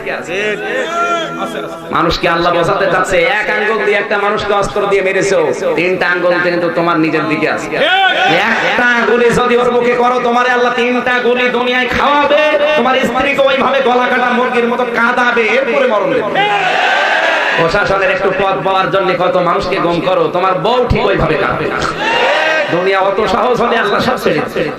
আল্লাহ বলেন আমি ছাড় দেই কিন্তু ছাড়ি না। আমি দেখি মানুষকে ঘড়ি, এই যে ঘড়ি ওড়ে ঢিল দেয়, ও মনে করে আর কত দূর আমারে কেউ নামাতে পারবে না, কিন্তু সন্ধ্যা হলে ঠিক এই লোকটা আস্তে আস্তে করে টান দেন। আপনি যত উপরে ওঠেন, আপনার আসল টার্গেট কিন্তু আল্লাহর হাতে চাবিকাঠি আছে। যত উপরে ওঠেন না কেন, আল্লাহ একবার নামাবে, আর যখন নামাবে তখন আপনি যদি নামতে না চান, সিঁড়িয়ে যাবেন, তাও আল্লাহ নামাবে। এজন্য আমরা সাবধান হব, আমাদের দ্বারা যেন কারো কোন মানুষের বাবা হারা না হয়, স্বামী হারা না হয়। স্বামী হারা যারা তারা টের পায়। এই 10 বছরে কত স্বামী হারা মেয়ে মাঝে মাঝে কল দিয়ে বলেছে তোমার দুনিয়া কিচ্ছু নেই। আমি এমনিতে কাঁদি কম, কান্না আসে না। এই কথাগুলো শুনলে সেদিন সুবর্ণা চলে গিয়েছিলাম, নোয়াখালীর এই মাকে 4 জন মিলে ধর্ষণ করেছে, 4 সন্তানের মা। ওর মা বসে আছে, আমি ভাই অনেকগুলো মানুষ ছিলাম হাসপাতালে। মেয়েটা বলছে আমার বেঁধে রেখেছিল, ছোট মেয়ে 5-6 বছর বয়স, বলছে আমার বেঁধে রেখে আমার মারে ধর্ষণ করছে। এ কাজ যেই করুক, এদের বিচার হওয়া দরকার বাংলার। হয়তো আজকে আপনি করছেন না, নিজের দলের লোক, নিজের দলীয় লোক, এই জন্য 10 দিন পরে দেখবেন আপনার মেয়ে নিয়ে ফুর্তি করবে। তখন টের বলেন যে কি হলে কি হয়। এখন তো কিছু মনে হচ্ছে না, নিজের বউ তুলে নিয়ে যখন এই কাজ করবে তখন তখন বিচার চাইতে গেলেও কেউ বিচার নেই। কথা বলেন, আল্লাহ ছাড় দেয়, ছেড়ে আরো জোরে আল্লাহু ইস্তাহজিউ বিহি ওয়া ইয়ামুদ্দুহুম। এই আয়াত তাহলে কেটে বাদ দিয়ে দিন, শুধু কোরআন পড়ে কি করবেন যদি আপনি না মানতে পারেন। সুতরাং আল্লাহ বলেছেন আমি ছাড় দেই, আল্লাহু ইস্তাহজিউ বিহিম ওয়া ইয়ামুদ্দুহুম ফি তুগয়ানিহিম ইয়ামাহুন। মানুষ যখন বাড়তে চায়, ওরে আরো বাড়ার সুযোগ দেয়, এমন অন্ধকারে চলে যায়, ওর বিবেক আর তখন কাজে লাগে না। ও ভালোকে ভালো বলে, মন্দকেও ভালো বলে। এজন্য স্বামী যাদের কাছে, তাদের নাম আল্লাহ ধরেননি। এরপরে এই মহিলাটা আমার আল্লাহর কাছে বরদোয়া দেননি স্বামীর নামে। যেন আপনি যদি আদর্শ হিসেবে কাউকে নিতে চান, হযরতে আসিয়াকে নেবেন। কথা বোঝা যাচ্ছে? ফেরাউনের কথা বলছিলাম, মানে নাই। 3 নম্বরে নাম পেয়েছি আমি হযরতে খাদিজাতুল কুবরা, নবীর স্ত্রী। 4 নম্বরে নাম পেয়েছি বিশ্ব নবীর ছোট মেয়ে ফাতিমাতুজ জোহরা। তামাম পৃথিবীর মুসলিম নারীদের 4 জন মহিলা আদর্শ, 1 জন মারিয়াম, 2 নম্বর আসিয়া, 3 নম্বর খাদিজাতুল কুবরা, 4 নম্বর ফাতিমাতুজ জোহরা রাদিয়াল্লাহু তাআলা আনহা। জোরে বলেন আমিন। বন্ধুর বাবাটা আমি শিক্ষা দিচ্ছিলাম, শেষ পর্যন্ত ফেরাউন ডাক দিয়ে বলছে তুমি যদি আমারে না মানো, তোমার এইভাবে বিদায় করে দেব। বিদায় করে দিয়েছে, এর বড় মানে নাই। এটা নিজের স্ত্রীকে ছাড়ে নাই, এইটা ছড়িয়ে পড়েছে মানুষের ভেতরে। ওরে বাবারে কি রে, নিজের বউকে ছাড়ে না, ও যদি না মানে আমারও ছাড়বে না। যাদের অভিমান ছিল, ঈমান দুর্বল ছিল, অনেকেই ফেরাউনকে মেনে নিয়েছিল। আজ বিশ্বে অনেক দেশ আছে, বাতাস যদি একটু গরম হয় বলবে পরে তওবা করে নেব, এখন মিশে থাকি। এটা তো এখন দেশে শুরু হয়নি, হবে। কত মানুষ টুপি খুলে পকেটে নিয়েছে, দরকার নেই পরে তওবা করে নেব। ফেরাউন যে কাজটা করেছিল নিজের বুদ্ধিমতো না বন্ধুর প্রভাবে? আরো জোরে আল্লাহ রাব্বুল আলামিন বলেন ইন্নামা ওয়ালিয়ুকুমুল্লাহুল্লাযীনা আমানু ইন্নামা ওয়ালিয়ুকুমুল্লাহু ওয়া রাসূলুহু ওয়াল্লাযীনা আমানু। সূরা মায়েদা আয়াত নাম্বার 55। মনে আছে আপনাদের? হ্যাঁ মনে আছে। আল্লাহ পাক বলেন অবশ্যই তোমাদের বন্ধু হবে পৃথিবীতে 3 জন। কয়জন? 3 জন। আরো জন। 3 জন। 1 নম্বরে তোমাদের বন্ধু হবে আমি আল্লাহ। কে? সুবহানাল্লাহ। আল্লাহ যে মানুষের বন্ধু হয় এই কথা কোরআন জানাচ্ছে। আল্লাহ বন্ধু কাদের? আল্লাহ নিজে আয়াতের ব্যাখ্যা অন্য আয়াতে দিয়েছেন, আল্লাহু ওয়ালিয়ুল্লাযীনা বিল্লাযীনা আমানু, যারা ঈমান এনেছে আমি আল্লাহ তাদের বন্ধু হয়ে গেছি। ইখরিজুহুম মিনাজ যুলুমাতি ইলান নূর, এদেরকে আমি অন্ধকারের জীবন থেকে আলোর দিকে বের করে নিয়ে আসি। আল্লাহর বন্ধু হতে হলে ঈমান আনা লাগবে। 170 কোটি মানুষ এই পৃথিবীতে এখন ঈমানদার, এগুলোই বন্ধু আল্লাহর, বাকিগুলো সব আমার আল্লাহর শত্রু। সুতরাং আমরা বন্ধুর ভেতরে আছি তো না? আয়াতের বরাবর শব্দ কি? ইখরিজুহুম মিনাজ যুলুমাতি ইলান নূর, ইখরিজুহুম, তিনি আল্লাহ তাদেরকে বের করে নিয়ে আসেন অন্ধকারের জীবন থেকে আলোর দিকে। সুতরাং যে সমস্ত ঈমানদারেরা আল্লাহর বন্ধুত্বের দাবি করার পরও মানুষের তৈরি করা আইন কানুন নিয়ম নীতির এই অন্ধকারের পথ ছেড়ে দিয়ে কোরআনের পথে আসতে পারে না, ওরা আজও আল্লাহর বন্ধু হতে পারে না। والذين كفروا أولياؤهم الطاغوت يخرجونهم من النور إلى الظلمات, তাগুতের বন্ধু তারা, কাফের যারা, ওদেরকে তাগুত কি করে? আলোর পথগুলো বাদ দিয়ে অন্ধকারের দিকে নিয়ে যায়। এখানে আলো আর অন্ধকারের ব্যাখ্যা পড়েছি। জুলুমাত বহু বচন, নূর এক বচন। ইসলাম হচ্ছে নূর। ইসলাম কয়টা? আজ যদিও ইসলামকে মানুষ ভাগ ভাগ করে ফেলেছে, আসলে ইসলাম কয়টা? আর জুলুমাত অন্ধকারের পথ, হাজার হাজার শিরকের পথ অন্ধকার, জুলুমের পথ অন্ধকার, কুফরের পথ অন্ধকার, বেদাতের পথ অন্ধকার। এই কথা বলে দেখো, এগুলো সব অন্ধকার না? এগুলোর দিকে মানুষকে নিয়ে যায় আল্লাহর একমাত্র ইসলাম বাদ দিয়ে। উলাইকা আসহাবুন নার, এরা হচ্ছে জাহান্নামের অধিবাসী, এবং ফিহা খালিদুন, চিরকাল এরা জাহান্নামে থাকবে। জোরে বলেন নাউজুবিল্লাহ। এই আয়াতের মূল শিক্ষা এই, ওয়াল্লাযীনা কাফারু আউলিয়াউহুমুত তাগুত, আউলিয়া ওলির বহু বচন। কাফের যারা, তাদের বন্ধু তাগুত। এদের কাজ কি? আল্লাহর তৈরি করা নিয়ম নীতি যেগুলো আছে এগুলো বাদ দিয়ে মানুষের তৈরি করা নিয়ম নীতির দিকে ওদেরকে ডাক দিয়ে নিয়ে যায়। আজ বাংলাদেশে কারা তাগুতের বন্ধু আর আল্লাহর বন্ধু পার্থক্য হয়ে গেছে। এই কথা বোঝা লাগবে, পার্থক্য, পার্থক্য। এখন আপনি চিন্তা করেন, আপনি কি আল্লাহর বন্ধু না শয়তানের বন্ধু? আল্লাহর বন্ধুদের কাজ হচ্ছে উলাইকা আসহাবুল জান্নাহ হুম ফিহা খালিদুন, এরা জান্নাতের অধিবাসী, চিরকাল থাকবে। আর শয়তানের বন্ধু যারা, হুম ফিহা উলাইকা আসহাবুন নার হুম ফিহা খালিদুন, এরা শয়তান আগুনের অধিবাসী, চিরকাল থাকবে। এই ধান্দা করবেন না যে কিছুদিন থাকার পরে আবার বের হয়ে আসবে, না, ধান্দা বাদ দেন। আর হুম ফিহা খালিদুন আপনাকে দেবে, এরপর আবার বের করে নিয়ে আসবে। এরকম যদি করে তাহলে তো ইয়ারকি মারা হবে। ইয়ারকি মারবে আল্লাহ? সুতরাং আপনি কোন পথে হাঁটছেন আপনি টের পাচ্ছেন। সূরা বাকারা 158 নম্বর আয়াত, 258 নম্বর আয়াত, বাড়িতে যে একটু মিলাবে 57 58 এই দুইটা আয়াত একটু পড়েন, দেখবেন আপনি আল্লাহর বন্ধু না শয়তানের বন্ধু।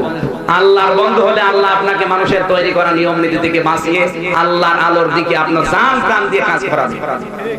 সবাইকে আল্লাহ কাজ করাবে, কারণ আল্লাহর বন্ধু আবার হওয়া লাগে। বন্ধুর ভেতর পার্থক্য আছে না? বন্ধু শব্দের আমি প্রায় 29টা শব্দ পেয়েছি। বন্ধু, রফিক মানে বন্ধু। এই যে রফিক, রফিক কোন বন্ধুকে বলা হয়? এই যে এটা আমার বন্ধু, মনে করেন উনি আমাকে একজন মারছে, দেখে ওই বন্ধু জীবন প্রাণ দিয়ে হলেও বাঁচাবে, এর নাম রফিক। এর নাম কি? খালিল মানে বন্ধু। খালিল বলা হয় কোন বন্ধুকে? যেই বন্ধু আমার আল্লাহর সন্তুষ্টির জন্য সব কাজ করতে পারে, তাকে খালিল বলে। এখানে ইব্রাহিম নবীর নাম হচ্ছে খালিল। হাবিব মানেও বন্ধু। হাবিব বলা হয় ওই বন্ধুকে যে আল্লাহ ওই বন্ধুর জন্য সবকিছু করতে পারে, এই জন্য আমাদের রাসূলের নাম হাবিব। সুবহানাল্লাহ বলতে পারেন না? এরকম 29টা শব্দ পেয়েছি শুধু বন্ধু। রফিক মানে বন্ধু, জার মানে বন্ধু, হাবিব মানে বন্ধু, সাদিক মানে বন্ধু, তরিক মানে বন্ধু, এরকম অনেকগুলো আছে। এক একটা বন্ধুর আবার ক্যাটাগরি আছে, শ্রেণী বিভাগ আছে। এখানে যে বন্ধুর কথা না, মানুষ চলে যাচ্ছে। আমি শেষ করে দিলে ভালো হয় নাকি? কেবল শুরু হচ্ছে, অনেক কথা শুনতে হবে আজ। এই আয়াতের ভেতরে কত কথা আছে, আমার জীবনে তো শেষ হবে না। তারপর আমি চেষ্টা করব যতটুকু পারি। থাকবেন তো? এরপরও যদি কেউ উঠে চলে যায়, দরকার হয় হাত দিয়ে চেপে ধরে রাখবে, বাড়ি যেতে পারবে। আমি সে আসছি কোথায়? সে ঝিনাইদহ থেকে। আমি যদি 2 ঘন্টা বসে থাকতে পারি, আপনি পারবেন না? আপনার পারা লাগবে। যদি না পারেন আমার বিয়ে হবে। এখানে 1 নাম্বার বন্ধুকে সবাই বলা লাগবে আল্লাহ রাব্বুল আলামিন বলেন, আমাকে যদি কেউ বন্ধু হিসেবে পেতে চায় তার 4টা কাজ করা লাগবে। কয়টা? 4টা।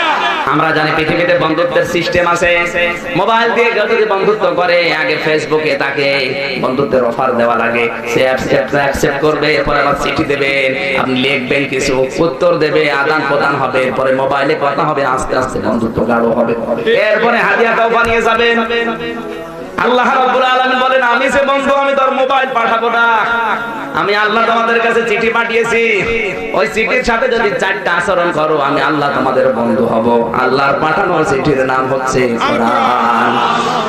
এই চিঠিটা প্রথমে আপনাকে পড়া লাগবে, 2 নম্বরের চিঠিটা আপনাকে বোঝা লাগবে, 3 নম্বরে এই চিঠিটা শুধু বুঝলেই হবে না, ওই চিঠিতে বন্ধু কি বলতে চেয়েছে ওই অনুযায়ী আপনাকে কাজ করা লাগবে। এতটুকুই না, বন্ধু যদি চিঠির ভেতরে লিখে দেয় যে এই এই কথাগুলো তুমি অমুক অমুককে জানিয়ে দাও, আপনাকে তাও করা লাগবে। এবার বাংলাদেশের বন্ধু আছে কারা, এবার মিলান আল্লাহর এই চিঠি। আল্লাহর অনেক বন্ধু এখন সওয়াবের নিয়তে পড়ছে, ভালো পড়েন। 2 নম্বরে অনেক বন্ধু আছে এই দুনিয়ায়, এটা বুঝছে, বুঝে আপনার সওয়াব আরো বেশি হবে। 3 নম্বরে অনেক বন্ধু আছে আল্লাহর বন্ধু হওয়ার জন্য এটা নিজে আমল করছে, পড়ে পড়ে যা লেখা আছে কাজ করার চেষ্টা আছে, কিন্তু 4 নম্বর যে শর্তটা, এইটা অনেক বন্ধু এখন মানে না। 4 নম্বর কি, শুধু পড়লে হবে না, বুঝলে হবে না, আমল করলেও হবে না, এই চিঠিটা যার কাছে পৌঁছানোর দায়িত্ব বন্ধু দিয়েছে, ওই কথাগুলো তার কাছে পৌঁছানো লাগবে। আরো জোরে। আজ বাংলাদেশে হাজারো আলেম কোরআন পড়ে, বোঝে, মানে ব্যক্তিগত জীবনে যতটুকু পারে, কিন্তু এই কথাটা যে মানুষের কাছে পৌঁছানো লাগবে, এইটা করতে গেলে অনেক সময় মানুষ শত্রুতা করে, আর এইটা করতে গিয়ে আল্লামা সাইদি জেলখানা। মানে কোরআন পড়েছে ঠিক, বুঝেছে ঠিক, মানুষের যতটুকু আমল করার দরকার করেছে ঠিক, কিন্তু যখনই বলেছে না আমি শুধু পড়বো না, বুঝবো না, আমল করবো না, আমি মানুষকে মানাবো, এই কথা বলে না কেন? আজ বাংলাদেশে যে মুসলমান গুলো বলে আমি শুধু কোরআন পড়বো না, বুঝবো না, মানবো না, আমি মানাবো, তখনই শেষ। বাতিলের টার্গেট তো এই জায়গায় হয়। এরপরও জীবন দিয়ে চেষ্টা করছে আল্লাহর বন্ধু হওয়ার জন্য। শর্ত যেহেতু 4টা মানায় রাখবে, ইমাম আবু হানিফা এই শর্ত মানতে গিয়ে তিনি কিন্তু পড়েছিলেন, বুঝতেছিলেন, তারপর আমলও করেছিলেন, কিন্তু যখন বলেছে আমি কোরআন মানাতে চাই, তখন 8 বছর জেলখানা। ইমাম মালিক পড়েছে, বুঝেছে, আমল করেছে, যখন বলেছে এগুলো হবে না, আমি মানাতে চাই, তখন 41 দিন রিমান্ডে ছিল, হাত ডিসকানেক্ট হয়ে গিয়েছিল এই চামড়া থেকে। আল্লাহর বন্ধু এখন এই 4টা শর্ত অনুযায়ী বাংলাদেশে কম না বেশি নেই, যেটা আছে যেটা জেলখানা। হ্যাঁ, কথা বলা লাগবে, খালি উল্টা পাল্টা বলছে না। আল্লাহর বন্ধু সুর করে কোরআন পড়লেই হলো, বুঝলেই হলো, নিজে আমল করবেন হয়ে গেল না। এটা আপনি মানাতে যখন যাবেন, তখনই আপনি চ্যালেঞ্জের টার্গেটে পড়বেন। যেমন আবু হানিফা পড়েছিল, ইমাম বুখারী পড়েছিল, এই কথা বলেন না কেন ভাই? এবার কি ব্যাখ্যা করবো নাকি রাগ হচ্ছে? রাগ হচ্ছে আমি জানি, কিন্তু কি করবো, আপনি বললে হবে, সবাই তো মুখ করে না। হ্যাঁ, রাগ হচ্ছে কার কার, হাত তোলেন তো। এখানে আর তাফসীর করা যাবে না, না রাগ যদি করে তো করে করবে, রাগ রাখা আছে শেষে এমন পথে যেয়ে চলবে। হুজুর দাঁড়ান আপনার। 2 নম্বর শব্দ আমরা পেয়েছি কোরআনের আয়াতে, ওয়া রাসূলুহু, রাসূল তোমাদের বন্ধু। রাসূল কি বন্ধু? আর রাসূল বন্ধু হবে কাদের? না না না, 4টা শর্ত যারা দুনিয়ায় মেনে নেবে তাদের জন্য রাসূল হবে বন্ধু। আর আল্লাহর রাসূল যদি কারো বন্ধু হয়, কিয়ামতের দিন নবী তাকে নিয়ে জান্নাতে না গিয়ে পারবে না। কোরআনে কারীম জানিয়েছে রাসূলের বন্ধু হতে চাও, 4 দফা কর্মসূচি মেনে নাও। ওয়াল্লাযী বা'আসা ফিল উম্মিয়িনা রাসূলাম মিনহুম ইয়াতলু আলাইহিম আয়াতিহি ওয়া ইউযাক্কিহিম ওয়া ইউআল্লিমুহুমুল কিতাবা ওয়াল হিকমা ওয়া ইন কানু মিন ক্বাবলু লাফি যালালিম মুবিন। তার দফা কর্মসূচি দিলাম সূরা জুমার 2 নম্বর আয়াতে, ওদিকে আছে সূরা আলে ইমরানে 164 নম্বর আয়াতে, ওদিকে আছে সূরা বাকারার 129 নম্বর আয়াতে, এবার 149 নম্বর আয়াতে, 51 নম্বর আয়াত। এই 4টা জায়গায় পুরা কোরআন শরীফে আল্লাহ 4 দফা কর্মসূচি দিলেন। সূরা বাকারা 129, সূরা বাকারা 150, সূরা আলে ইমরান 164, সূরা জুমা আয়াত নাম্বার 2, কয় জায়গায়? আরো জোরে বলা লাগবে। 4 জায়গায় 4 দফা কর্মসূচি আল্লাহ দিয়ে জানিয়েছেন তিনি সে আল্লাহ যিনি তার রাসূলকে পাঠিয়েছেন। 4 দফা কর্মসূচি দিয়ে তুমি যদি রাসূলের বন্ধু হতে চাও এই 4টা শর্ত মেনে নাও। আতলু আলাইহিম আয়াতিহি, আয়াত তেলাওয়াত করা লাগবে তোমাকে। কার আয়াত? আরো জোরে আল্লাহ। এই আয়াত বলতে শুধুমাত্র কোরআনের আয়াত না, না, এক একটা শব্দে লক্ষ লক্ষ কথা। আমার তো মনে হয় তাফসীরে যখন বসি কিয়ামত পর্যন্ত হায়াত পেলেও আমার কথা শেষ হবে না, এত কথা আল্লাহ শুধু ব্রেনের ভেতরে ঢুকিয়ে দেয়। আর মানুষ কথা খুঁজে পায় না। বাবার কাহিনী শুরু করে, হরিণের কাহিনী, দাঁত মুকুল ফেলে। ব্রাহ্মণবাড়িয়ায় যারা আসবে যদি হরিণের কাহিনী, সাপের কাহিনী, মাছের কাহিনী কেউ বলে, বলবে আগে দলিল দেখান কোথায় আছে, তারপরে কথা শোনা। হরিণ একটা বান্দা ছিল গাছে দিত, তোর গাছে তলায় হরিণ বাঁধা আছে। এতলো আলাইহিম আয়াতিহি ব্যাখ্যা যদি আমরা জানতাম, আয়াত মানে শুধু এটা আয়াত নাই, আসমান কার আয়াত? আয়াত মানে নিদর্শন। আয়াত মানে কি? ইতিহাস, এটাও আয়াত।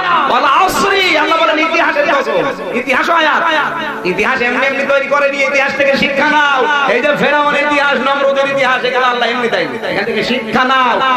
সংবাদ সম্মেলন করে কত ইতিহাস তুলে দেওয়া হয় পূর্বে, ইতিহাস থেকে মানুষ শিক্ষা নেয় না। কত মানুষকে আয়াত দিয়ে বোঝানো হয়। আয়াত মানে ইতিহাস, আয়াত মানে আসমান, আয়াত মানে জমিন, আয়াত মানে আল্লাহর সৃষ্টি জগৎ। এই কথা বলে না, কোরআনের আয়াত তো আয়াত মাস্ট বি, ওগুলো আয়াত। ওগুলো তুলে ধরে মানুষকে যখন বলা হয় স্বৈরাচারের পতন এভাবে হয়, ফেরাউনের যেমন হয়েছিল, টিকে থাকতে কেউ পারে নাই, তুমিও পারবে না। ও শিক্ষা নেওয়া তো দূরের কথা, আর হ্যাঁ ওর বিদ্যা আরো বাড়ে। আল্লাহ তো কোরআনের আয়াতগুলো এই কারণে দিয়েছে, খেলা করার জন্য দিয়েছে।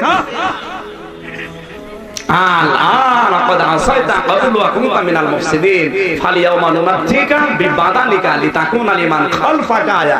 এই যে আয়া, এটা কি? তাহলে ফেরাউনের যে লাশ, এটা কিন্তু নিদর্শন। এই কথা বলে না কেন?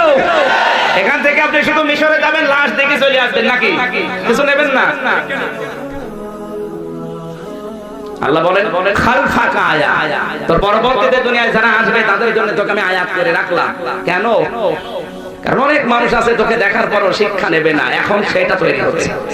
দেখতে যায়, মিশরে দেখতে যায় ফেরাউনের লাশ, জাদুঘরের ভেতরে দেখে আসে। তো ও যেই কারণে মরেছে ও সেই কাজ কথা বলে দেখেন। রাসূলের কাজ হচ্ছে এভাবে আয়াত তুলে ধরা, বিভিন্ন ইতিহাস, আল্লাহর বিভিন্ন সৃষ্টি জগৎ নিয়ে গবেষণা করে তথ্যগুলো দুনিয়ার মানুষকে হাতে তুলে দেওয়া। এজন্য কোরআনে কারীম হচ্ছে গবেষণার বিষয়। তথ্য উপাত্তগুলো আপনি গবেষণা করে মানুষের কাছে তুলে দেবেন। এরকম এখন নবীর বন্ধু হওয়ার জন্য, রাসূলের বন্ধু হওয়ার জন্য যে শর্ত আমরা অনেকেই মানতে পারছি না। খালি কোরআন পড়ে, আতলু আলাইহিম আয়াতিহি, আল্লাহর আয়াতগুলো এভাবে পড়ো, ইতিহাস পড়ো, আয়াতের মর্ম অর্থ পড়ো, বাস্তবতায় কি দরকার আয়াত থেকে। কম্পিউটার তৈরি করবে আয়াত থেকে, অ্যাটম বম তৈরি হবে আয়াত থেকে। কথা বলছেন না? ফেসবুক তৈরি হয়েছে কোরআনের আয়াত থেকে, ব্রেকিং নিউজ তৈরি হয়েছে কোরআনের আয়াত থেকে, মায়ের পেটের ভ্রূণ তৈরি হয়েছে কোরআনের আয়াত থেকে। এগুলো নেই, শুধু পড়ে যান না, খালি পড়লে সওয়াব হয়, পড়লে সওয়াব হয়, পড়ে। ওই জন্য শুধু আল্লাহ কোরআন দেয়নি। নবীর বন্ধু হতে হলে আপনাকে কোরআন তেলাওয়াত করা লাগবে। এইভাবে আমি যেভাবে বলছি, আমার মনে হয় কথা বোঝা যাচ্ছে না। আয়াত তেলাওয়াত করে আপনার বন্ধু যারা হবে তারা মানুষকে শোনাবে। আর যেভাবে শোনাতে গেলেই রাসূলের যেমন শত্রু ছিল, আমাদেরও শত্রু হয়ে যাবে। আর যদি শুরু করে পড়তাম, কি হুজুর গো, ওই জাকিহি পবিত্র করা লাগবে কোরআন দিয়ে। এখন পবিত্র কিভাবে করা লাগে, কিভাবে করেছিল, আমার মনে হয় কথা বলা ঠিক হচ্ছে না। 2 ঘন্টা হয়ে গেছে। আপনি যদি আল্লাহকে ভালোবেসে থাকেন তাহলে ভিডিওতে লাইক দিয়ে সাবস্ক্রাইব অথবা ফলো করে যাবেন।